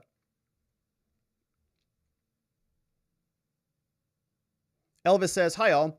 FIDIF asked us to work with you to identify, is there anyone at Twitter who currently holds a top secret security clearance so that they can get a briefing on something? I was told there might be a recent Twitter hire who still carries a top secret clearance. Can you let us know what you think? Thanks, Elvis. Hi, Elvis. Yes, we have 2 people. Would Jim Baker work? He used to work there with you guys. Remember? Let me know. Elvis says, oh, I don't know how I forgot Baker is there now. Yes, he would be perfect. Perfect. Yeah, he's one of us. Yeah, he's exactly what I'm looking for. Better than I even thought. I thought I was going to have a rando, not an insider. Can you put me in touch with him? We're trying to nail down a date and time to provide a briefing. I'm hoping there's going to be an unclassified tear line that can be shared as well. Thanks. Right, so you don't even have to be in the FBI to get FBI briefings. You just go work for Twitter. And that's what they're doing for us all. So that comes out. Elvis Chan is also in his deposition asked, how often do you talk to her about somebody? Maybe on a quarterly basis. Have you ever discussed with Mr. Strzok or Miss Page the prospect of a Russian hack and leak operation? Chan says no. The only investigation that I ever discussed with either of them was the Yahoo hack investigation. Okay, Elvis, do you know anyone who was associated with the Crossfire Hurricane investigation? Elvis says no, but I do want to add that during those meetings that I had with Mr. Strzok, Mr. Jim Baker, who was our general counsel at the time, would attend some of those meetings as well. This guy's everywhere. Mr. Baker would attend those meetings that you had with Mr. Strzok about the Yahoo hack? Yes, at least some of those. Who else would attend those meetings? He says just the 3 of them. It would be the 3 of them getting a status update from, they would be getting a case update from me. A case update about the Yahoo investigation. Question, of course, is who is Jim Baker? We've talked a lot about Jim Baker. We know Jim Baker very well because we read through his direct exam, his cross exam. He was highly involved in the Michael Sussman criminal trial. But if you're unfamiliar, here's some more. He was the former general counsel of the FBI, 2014, 2018, one of the most powerful people in the U.S. intel community. Moved in and out of government for 30 years. Worked at CNN, Bridgewater, $140 billion asset management firm, also at Brookings. You see all of his credentials here. Deputy general, member board of directors, also teaches at Harvard now, right? He's just one of these guys. Very, very nice looking, curriculum vitae if you're a Fed. They probably love it. A lot of them probably salivating right now watching the show. Shout out to the FBI out there. Schellenberger continues. He says, as general of the FBI, Baker played a central role in making the case internally for an investigation of Donald Trump. And there's Michael Sussman himself, who sat down and met with Jim Baker. Baker wasn't the only senior FBI exec involved in the investigation. Don Burton, the former deputy chief of staff to James Comey, who initiated the investigation of Trump, also joined Twitter in 2019 as the director of strategy. As of 2020, Schellenberger tells us, there were so many former FBI employees, Boo alumni, working at Twitter that they had created their own private Slack channel and a crib sheet to onboard new FBI arrivals. Oh my gosh. Oh my gosh. They have a welcome Slack channel. It's perfect for the FBI. It's perfect. This is exactly what they'll do. Probably put their little cheat sheets right next to their Where's Waldo books. So here's what one of the messages look like. Welcome with 2 exclamation points. Hey, Jim. Whoa, 2 exclamation points. So excited you're here. I'm no longer the newest BU alum. Here is to the BU to Twitter translation chart I mentioned, adding Dawn so she can add and correct. Again, welcome. Super pumped to work with you again. Matt. So here's... all right, so here they give us the thing. The Bureau. All right. BU Bureau alum. That's what that is. BU is Bureau, I'm guessing. Took me a minute. The thing they write here on their little cheat sheet chart. Climate survey. In the Bureau, they called it AES. On Twitter, they call it Pulse. The intranet homepage.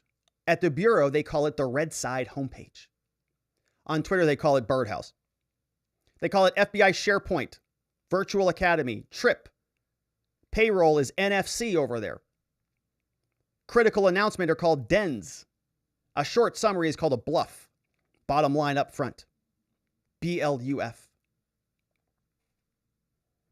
And so they're just now communicating. They have a whole onboarding thing for all of the FBI agents. That's great. Now, efforts continue to influence Twitter's Yoel. He's at the top. In September 2020, Roth participated in an Aspen Institute, quote, tabletop exercise on a potential hack and dump operation relating to Hunter Biden. The goal was to shape how the media covered it and how social media carried it. They're planning this stuff. Here is the itinerary, evidently. This is in September 2020. We have some dates.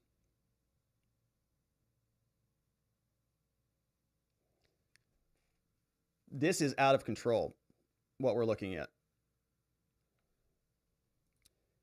This is saying that in September 2020, they planned on an exercise, basically a workshop exercise. In the exercise, they have an itinerary for what the threat is going to look like. Here's how it unfolds in their fictional story. The Aspen Digital Hack and Dump Working Group, September 2020, exercise, the Burisma leak. Day 1, Burisma. Day 1, anonymous website. This is all fictional. Anonymous website, bidencrimes.info, and a Twitter account at Hunter Lulz, L-O-L-Z. They begin posting documents that purport to be from Burisma, tied to Hunter Biden. Splashed across the top of the site in English, it says, Joe Biden betrayed America for money.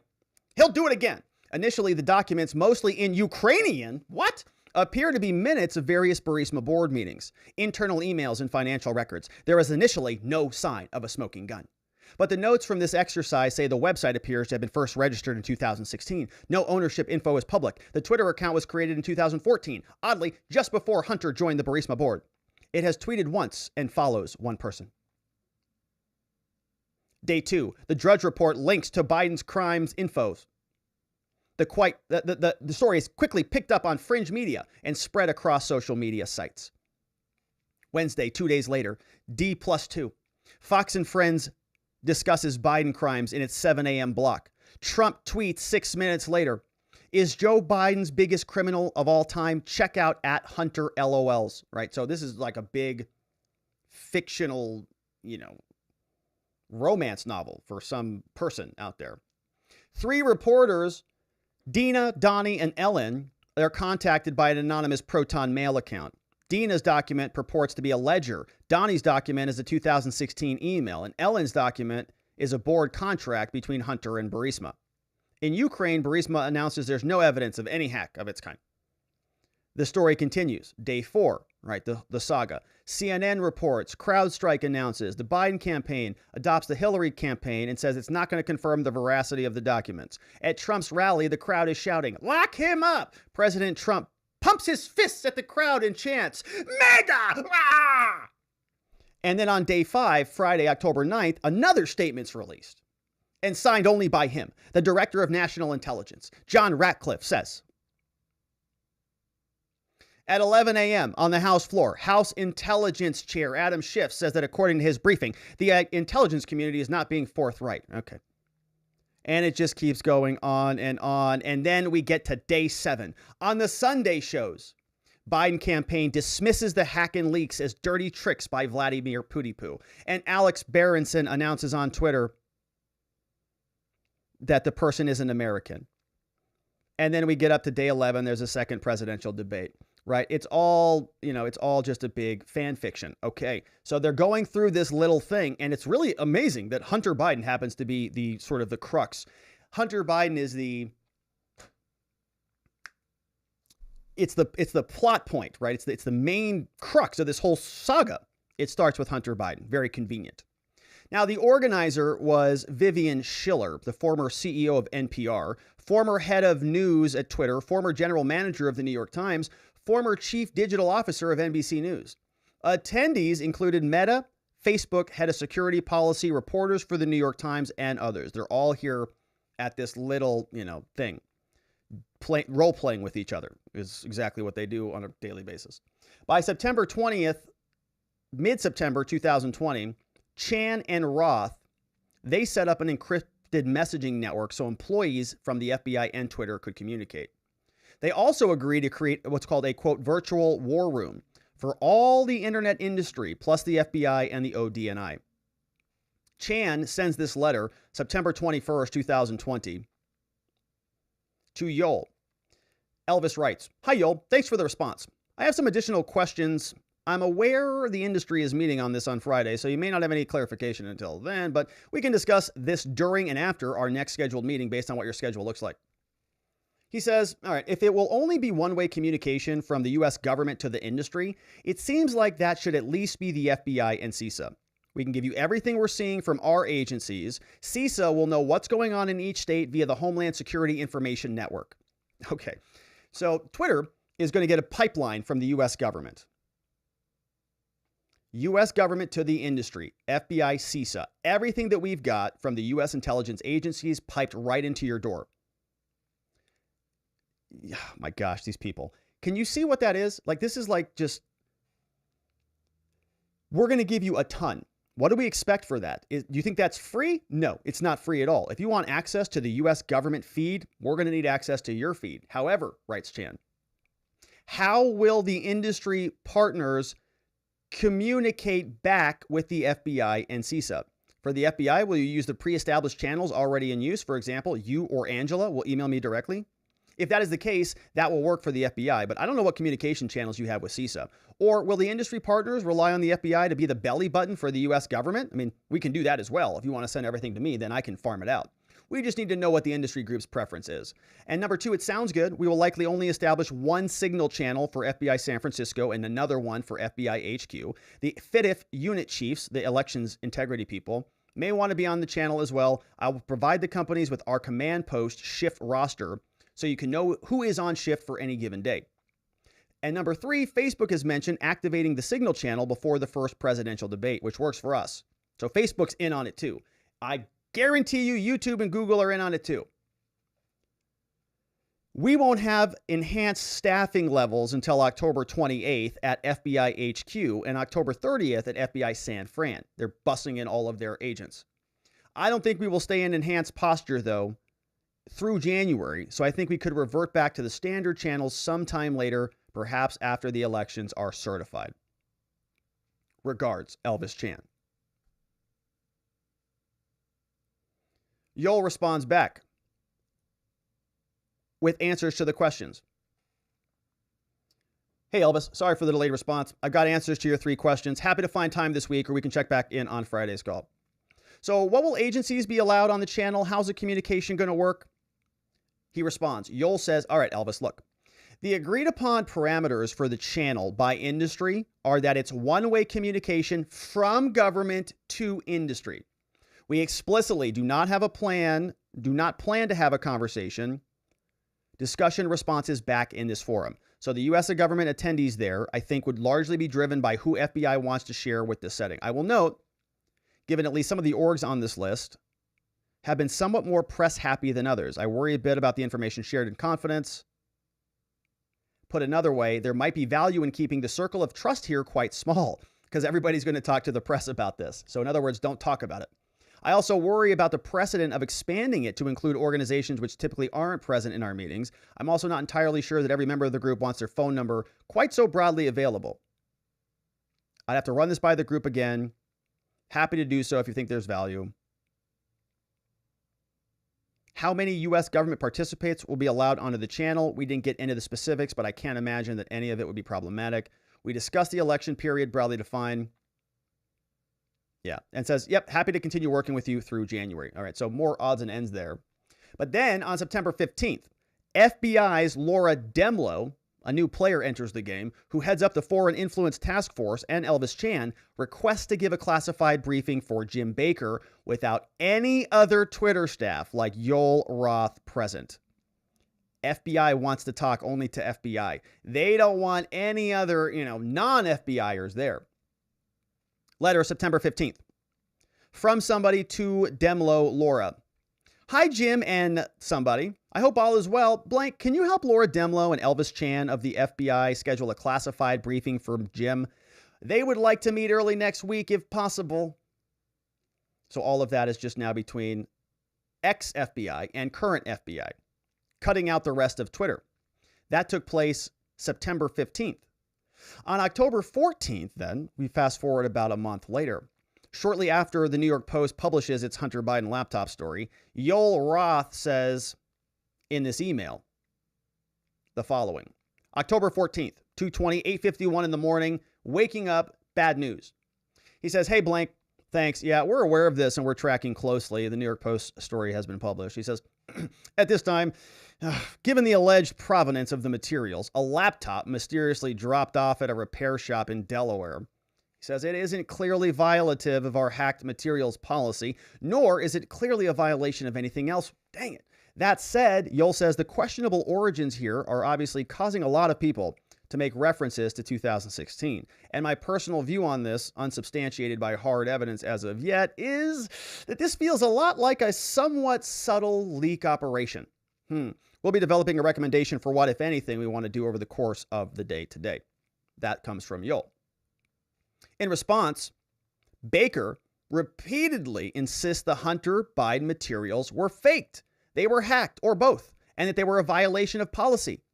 Baker is going hog wild. He does so over an email and in a Google Doc. He's like just typing furiously. He's like, rah! So he starts posting this stuff. October 14th, 9:26 a.m. He sends an email over to Yoel. He says, all right, I've got some additional things to say about this. He writes one additional comment. He says, I've seen, and I am ex-FBI, by the way. He says, I've seen some reliable cybersecurity folks question the authenticity of the emails in another way. For example, says that there is no metadata pertaining to them that has been released, and the formatting looks like they could be complete fabrications. Which obviously was not what we saw.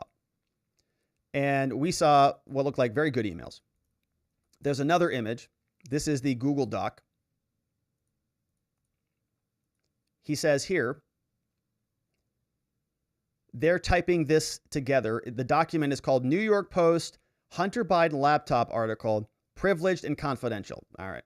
Jim Baker and another added some comments. They type in a response. Comments come in from several people on Twitter. We see one person says, well, I mean, if we're getting rid of this link, I'm struggling to understand the policy basis for marking this as unsafe. I think the best explainability argument for this externally would be that we're waiting to see if this story is hacked. We'll face hard questions on this if we don't have some kind of solid reasoning for marking this link as unsafe. Copied Yoel and others. Would we also mark other stories unsafe? Yoel says, all right, listen, I don't want to hear you complainers.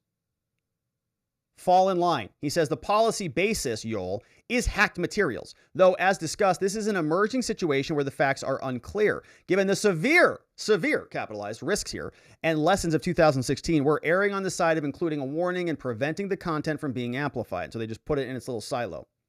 Vijaya says, well, what's the warning that comes up?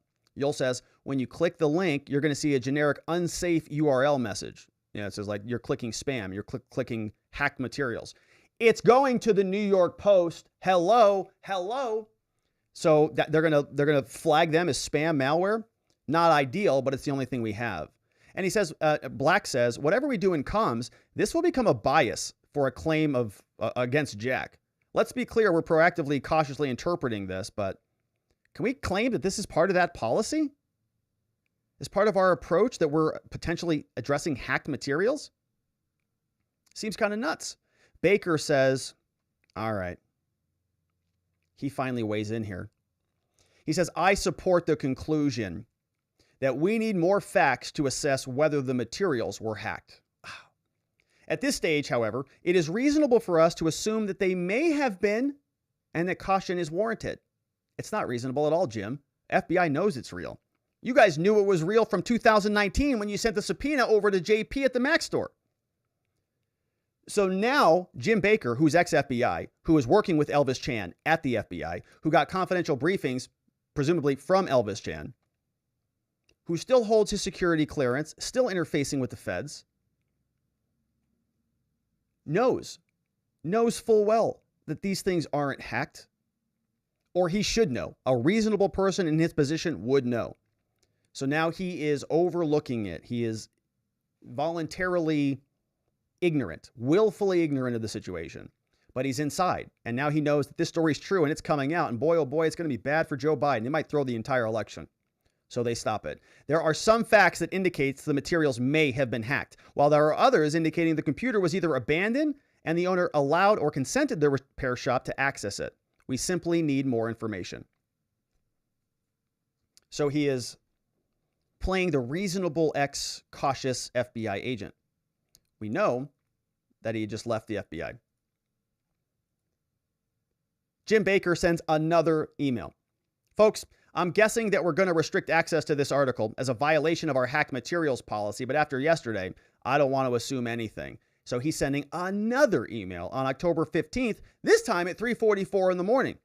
Jim's having a meltdown. He got his marching orders from the FBI. He's over there as an inside mole, continuing his work there, and he's got to bury this story quickly. 3:44 in the morning, he sends an email over to Yol. Get rid of it. But it's inconceivable, says Schellenberger, that Baker believed the emails were fake and hacked. Obviously, he knew. The New York Post, it had a picture of the receipt signed by Hunter Biden, and they also had a picture of an FBI subpoena that showed the agency had taken possession of the laptop December 2019. So we actually turned the laptop over to them and just kept a copy of the hard drive. So they actually had the physical document, the physical hard drive laptop in their hands. And they didn't communicate that over to their inside top secret security clearance individuals like Yol. As for the FBI, says Schellenberger, would have taken only a few hours for it to confirm that it was actually his. It only took a few hours for Peter Schweitzer to prove it. And I compare when the laptop dropped in 2020, I had no idea where it came from. I didn't know if it was real. But what I did was I took the files on the Hunter Biden laptop and I compared it to bodies of information that we knew were absolutely true. So, for example, the Secret Service, again at the request of the U.S. Senate Committee, had released Hunter Biden's travel records. So we were able to take the laptop and say, when he says he's in Dubai, does that correspond with the Secret Service travel records? If he's emailing somebody and saying, I'm in Hong Kong, does that line up? In each and every case, it lined up. Yeah. Then we compared. They did. Everything was corroborated. Go follow Peter Schweitzer, who's obviously doing some amazing work on this, and he'll fill you in on the rest of those 2 minutes. But the story continues. Schellenberger writes, by 10 a.m., Twitter execs had bought into a wild hack and dump story because it fit their endgame. The suggestion from experts, which rings true, is there was a hack that happened separately. And they loaded the hacked materials onto the laptop that magically appeared at a repair shop. Here's what the story from Yol. Creating this out of thin air. Should write novels instead of working to censor America. Yol says October 14th, 10:12 a.m. Hi, folks. Lots of good discussion on this case today in the Google Doc, where they're all typing away. Sharing a bit of additional context about why we're recommending this action, which is to spike the story. Yol says the key factor in informing our approach is consensus from experts monitoring election security and disinformation. That this looks like a lot like a hack and leak that we learned from the 2016 WikiLeaks approach. The suggestion from experts, Yol says, which rings true, is that there was a hack that happened separately. Remember, the original story is that Hunter Biden is just a crackhead, and he just dropped his laptop off to be repaired and then went and did crack again and forgot about the laptop. That's it. There was no additional hack. He gave the store owner full permission to access the laptop, and it became abandoned property. He says that here it rings true. The different story is that there was a hack that happened separately, okay? And they loaded the hacked materials on the laptop that magically appeared at the repair shop in Delaware and was, in italics, coincidentally reviewed in a very invasive way by someone who coincidentally then handed the materials to Rudy Giuliani. Given the severe risks we saw in this space in 2016, we're recommending a warning plus de-amplification pending further info. And so this is Yol. We call this COPE in modern internet vernacular, but this is him trying to sort of explain a situation that is clearly not the reality. He's trying to cope with a bad situation by writing coincidentally in italics. He's trying to cope with his pain from realizing that, man, this is all reality, and he's having to try to paper over that unfortunate fact for him.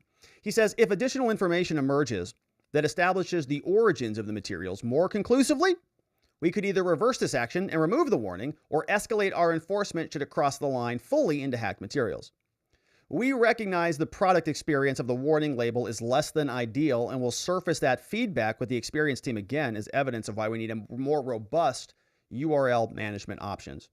Based on the discussion with Vijaya, we'll move forward with this action once we get sign off from comms. That's on October 14th. So, I mean, you can just see this letter looks like it's written by somebody who's advocating, who's making an argument, okay? He's taking an argumentative position on this. He's saying, very coincidentally, laptop, October, Rudy Giuliani goes against Hunter, and so on. My guess is if you would flip these two political parties and they came across a laptop from Don Jr., the story would have been different, and Yol would have had a different opinion because he's a partisan hack, not a neutral moderator.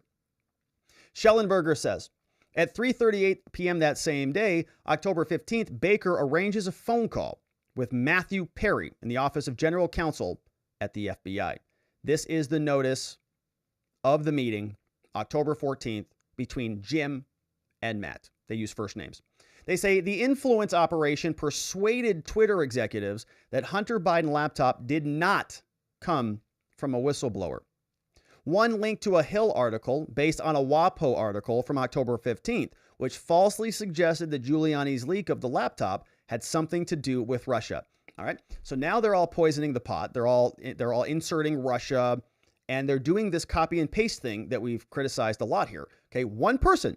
They just need one person to dangle a little bit of evidence, and then they just copy and paste, and it just goes like dominoes throughout the entire media ecosphere. Okay, New York Times says something, whether it's true or not, like, Brian Sicknick was killed, right, by the rioters, by the insurrectionists. What do you know? One person writes it. Then all the copy and pasters, all the journos out there, they got their fingers, they're just like copy, paste, blah, blah, blah, blah, blah, blah, blah, boom. And they're just copy and pasting their own articles and then republishing them. Same thing happened here. So they say it's a Russian operation or something. You see a couple pictures here. The Hill says the intelligence officials warned Trump that Giuliani was the target of Russian influence campaign. So it's that, poor Giuliani is now a victim, and the data that he got is just bad. So it's poisoning the pot of the data. There's also another article that came out from the Washington Post. White House was warned that Giuliani was the target to feed misinformation to Trump. Okay, all of that, of course, was fictional nonsense. And there's an email here from Nick Pickles. Nick Pickles sent this email October 16th, just a couple days after the release. They write, The current policy, we can't see the title, the subject is privileged hacked materials updates, whether they are a source of truth. So Nick Pickles sends a letter over to several people. In the email, he writes, the current policy is anchored in, quote, attempts to compromise or infiltrate computer systems. We'd have to be feeling pretty vindictive to say whistleblowers or dissidents were malicious. And so malicious purposes, like is just whistleblowing, is that a malicious purpose? So our current policy sort of feels like it's outside of the hula hoop on that. And Nick says, plus, isn't the issue with whistleblowers and data theft rather than hacking? He says, so Snowden was charged under espionage. Assange was charged under computer fraud and abuse. This does point to the question of whether we should have a factor in the policy relating to the proximity and critical events and so on. But Nick says, I'd also note the seemingly well-timed briefings from the government sources highlighting concerns about the source of the hard drive, which would support an assessment that it's neither whistleblower or dissident content, okay? So this highlighted red box is making the point that the government had persuaded them. The government had already convinced them that this was going to be coming, and when it came, they said, oh, well, there you go. Government was briefing us. They said it was going to happen. Now it's happened. So it encouraged them to not categorize this type of stuff as whistleblower or dissident content, which may have been protected because the FBI said no. Schellenberger continues. He says there is evidence that FBI agents have warned elected officials of foreign influence with the primary goal of leaking information to the news media. So they're not actually concerned about the bad information. They're warning about the election to election officials, but the goal is to convince the media to do something about it. Schellenberger says this is a political dirty trick used to create the perception of impropriety. In 2020, the FBI gave a briefing to Senators Grassley and Johnson, claiming evidence of, quote, Russian interference into their investigations of Hunter. The briefing angered the senators, who say it was done to discredit their investigation. It's true, and we've read most of Grassley's letters. The unnecessary FBI briefing provided the Democrats and liberal media the vehicle to spread their false narrative that worked to advance Russian disinformation. This letter said, with respect to the substance of the briefing, this is Grassley responding, saying it consisted primarily of information that we already knew and information unconnected to our investigation. We've made clear to you at the briefing that it was not relevant to the substance of our work. In response, you stated that the FBI is not attempting to quash, curtail, or interfere with any investigation in any way. Grassley says we also made clear our concern that the briefing would be subject to a leak that could shed a false light on the focus of our investigation. On May 1, the Washington Post did exactly that. So did other inaccurate media articles during the course of our investigation, which also falsely labeled our investigation as advancing Russian disinformation. Yeah, so Grassley, right? Grassley and Johnson have been pounding the table on this for a long time. We've read most of these letters. The FBI openly snubs their nose at these two guys. I mean, Chuck Grassley and Ron Johnson, they were there when Christopher Wray was sitting there looking at them in the eye, and they said, okay, we've got more questions. We'll see you here back after lunch. Christopher Wray said, what? I've got a plane to catch. What are you talking about? And he literally left that afternoon. He told the Senate, we're done here. They've sent him dozens of letters. He ignores all of them because they're the FBI. They're really running things. And if they don't like what you're asking, they'll actually in sort of impugn you and your credibility and saying, you're also advancing Russian disinformation. Schellenberger says that notably, the former FBI general counsel, Jim Baker, who was there at the FBI at the time, was investigated twice in 2017 and 2019 for leaking information to the news.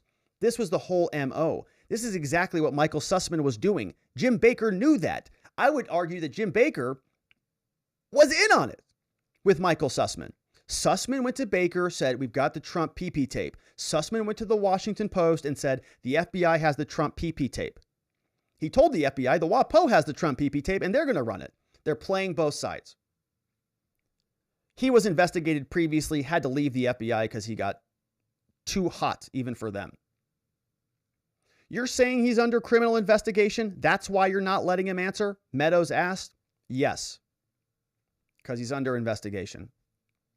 Schellenberger tells us that in the end, the FBI's influence campaign aimed at executives at news media, Twitter, and other social media companies. It worked. They censored and discredited the Hunter Biden laptop story. By December 2020, Baker and his colleagues even sent a note of thanks to the FBI for their great work. Hey, you guys are doing an awesome job censoring Americans. You can see the whole chain here.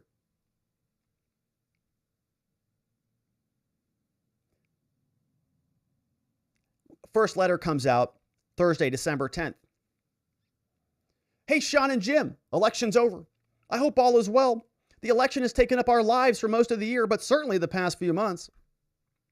Twitter was on the front line of protecting our users and the public at large from misinformation and disinformation. See, it's kind of a weird widescreen format here. What is not widely known is the role Twitter played in helping the FBI track and identify violent actors who wanted to perpetrate acts of domestic terrorism at polling stations. Obviously, this work as well, helping us deal with elections. They say that we had an unprecedented national security and law enforcement response. It was the result of a well-coordinated team. This is all coming from Elvis Chan. No, this is coming from, I don't know who this is coming from. They're all celebrating themselves. Twitter provided information about the kidnapping plot of the governors, as well as QAnon members who drove. And here's a list of all the agents that we worked with. Elvis Chan, Laura Demlow, a bunch of other FBI agents. There's a whole list of them here. Intelligence analysts, 1, 2, 3, 4, 5, 6, 7, 8, 9 people just thanked in this chain. FIDIF Russia unit, all in the Russia unit. Right? All these people just playing patty cake with themselves. And so this letter goes, it says, thank you so much, Sean. Please let me know if you'd like me to draft the letter. If you'd like to draft it, I'd appreciate it. Thanks, Angela. I'll sign it as well. Would Scale please prepare a draft to look at? Thanks, Jim. Right? So Jim's letter of appreciation for the FBI. They're thanking the FBI because they're super buddies. Schellenberger tells us the FBI's influence campaign may have been helped by the fact that it was paying Twitter millions of dollars for its staff time. You're kidding me. I'm happy to report that we collected $3.4 million since October 19, reports an associate of Jim Baker in 2021. Unbelievable. Run the business dash we made money exclamation point. Letter comes from Safety, Content, and Law Enforcement team, which is the Scale team, Safety, Content, and Law Enforcement. Hey, Jim, FYI, in 2019, Scale instituted a reimbursement program for our legal process response from the FBI. Prior to the start of the program, Twitter chose not to collect under the statutory right of reimbursement for the time spent processing requests from the FBI. But I'm happy to report now that since we enrolled in the program, we collected $3.4 million since October 2019. This money is used by LP for things like TTR and other LE projects like training and tooling, etc. So making big money, $3.4 million as well. And the pressure from the FBI on social media continues. August 2022, Twitter executives prepared a meeting for the FBI whose goals were to convince us to produce more FBI emergency disclosure requests, aka a warrantless search. So Twitter just keeps going, right? They're saying, oh, perfect, FBI wants more. Let's get more. Here's the email. August 25th, 2022. This email says, team, I had an advanced prep call today from so-and-so of the FBI for your 9/6 meeting with them. Here are some key takeaways. Attending on the FBI side will be so-and-so, plus people from the NTOC and perhaps others from the violent crimes. Their goal of the meeting is to help us produce more FBI emergency disclosures. They will try to do this by having the FBI educate us on the threats they're seeing, their procedures, the processes, what their standards are. They plan on bringing on statistics. Oh my gosh. Oh my gosh. Okay, so the FBI is telling Twitter they plan on bringing statistics on our rate of compliance, which they labeled variable, and several forehead knockers, situations where in the FBI view there is no reason why we would have not complied. This is one of the most disgusting things you've ever seen. This is the FBI literally commandeering Twitter. Okay, this is the team from Twitter. These bullets make it seem like this is going to be a confrontational meeting, which I do not think it will be. Instead, I get the feeling that they're genuinely baffled and frustrated by their rate of success, as they say, is so low at Twitter. So the FBI wants to know why they're not just complying automatically. They're going to be monitoring their compliance. And they want to specifically label things where they think there's basically no reason for the FBI to have denied, or Twitter to have denied the FBI. They repeatedly emphasize Twitter's lower level of compliance in comparison with other platforms. I kindly emphasize back that repeatedly stressing that to our team is not going to be a good strategy to move the needle in their direction. So stop comparing us to your cooperation with Facebook and with Google. On our side, I think it could be helpful to have some statistics at our fingerprint tips about how the FBI has a far and away greater rated production than anyone else. It might also be helpful to get a sense of the reasons we are denying their request. Matt suggested that it's our high requirement of imminence. I expect our team is going to push back on this. He says, I realize no one has no time to do anything extra. I just think it's good to do a little digging on our side before our meeting. It's disgusting. It is the FBI grading them. You better perform well. You better give 100% or else we're going to monitor you. They're taking over the company, right, essentially. In response to the Twitter files and the revelation of high-level FBI agents at Twitter, Jim Jordan said something about this. He said, I have concerns about whether the government was running a misinformation operation on we the people. Schellenberger says, anyone who reads the Twitter files, regardless of their political orientation, should share those concerns. And yeah, it is a pretty amazing thing that this happened so openly and so nakedly. That is the end of Twitter Files 7. But I think that there is ample opportunity to once again consider this statute, 18 U.S. Code 241, conspiracy against rights. If two or more persons conspire to oppress the free exercise or the enjoyment of any right or privilege secured by the Constitution or laws of the United States, that person shall be imprisoned not more than 10 years. And I think that is worthy of being looked into. If they're going to be charging people with seditious conspiracy, and they're going to be charging people with all sorts of other crimes, this one is obvious. That, my friends, is Twitter Files 7.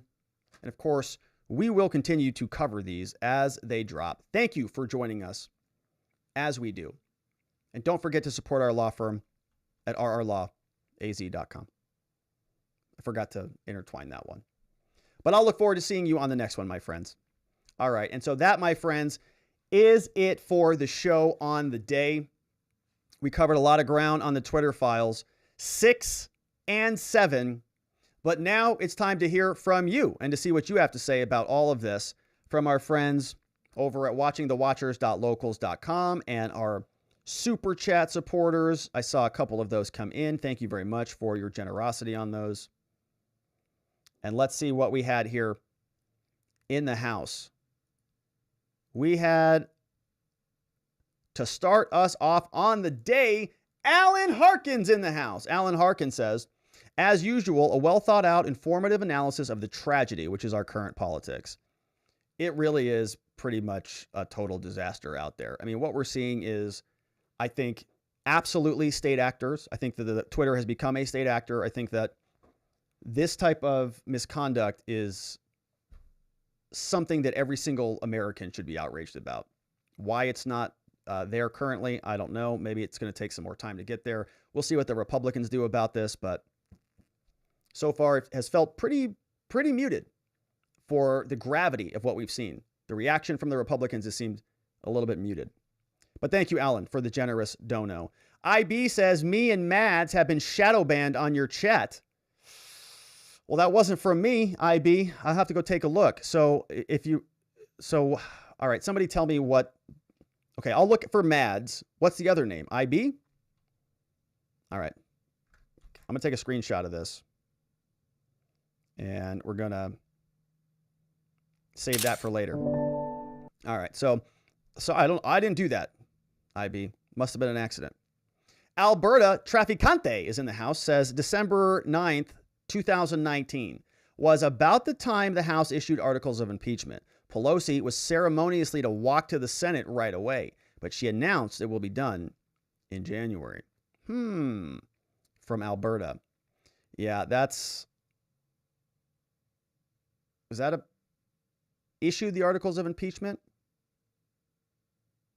What was that for? Gosh, I can't remember the timeline. I can't remember the impeachment timelines. It feels like 2 centuries ago. But thank you, Alberta, for that one. Yeah, look, I think Pelosi, all these people are in on it. They're all part of the same deal. Like, they're not in on like all of this FBI Twitter censorship, but they're all part of the same team. They're okay with it. They're not going to be mad about it. That Twitter's their team. Isaac Bowles says Elvis Chan and Jackie Presley walk into a bar. And what happens? I'm waiting for the punchline, man. Thank you, Isaac. We have Matthew Bell says, do you think that anyone will actually be held accountable after all this has come to the very visible surface? Much love from Oregon. P.S. Measure 114 has been pushed back by a judge. Which one's that? I don't know the numbers in Oregon, but I have my doubts about whether changes to firearm ownership and purchase requirements initiative pushed back. Oh, that sounds like it's probably really good news, right? Require permits, require photo ID, prohibit manufacturing. Okay, so it's like an anti-gun law. And it sounds like the judge pushed that back. That's great news because it's your constitutional right and your God-given right to protect yourself. All right, so thank you to Matthew Bell for that one. I'm not so sure that there is going to be any accountability for this. I mean, look, if you're gonna round up a bunch of alleged kidnappers for conspiracy to kidnap a governor, this is conspiracy to infringe upon your First Amendment rights. Clear as day. And I think they are state actors, and I would like to see lawsuits. I would like to see attorneys generals all over the states spring into action. I'd like to see probably criminal charges. And I say that as a defense lawyer, but I'm not supposed to say that because I'm a defense lawyer. Eddie Oliver's in the house. He says, don't mess with 4chan, Rob. They will meme you. You want to get memed, Rob? Just keep talking about 4chan and see what happens. Hey, Eddie, I was extremely polite to that hacker known as 4chan. Huge fan of the hacker. Huge fan of their work.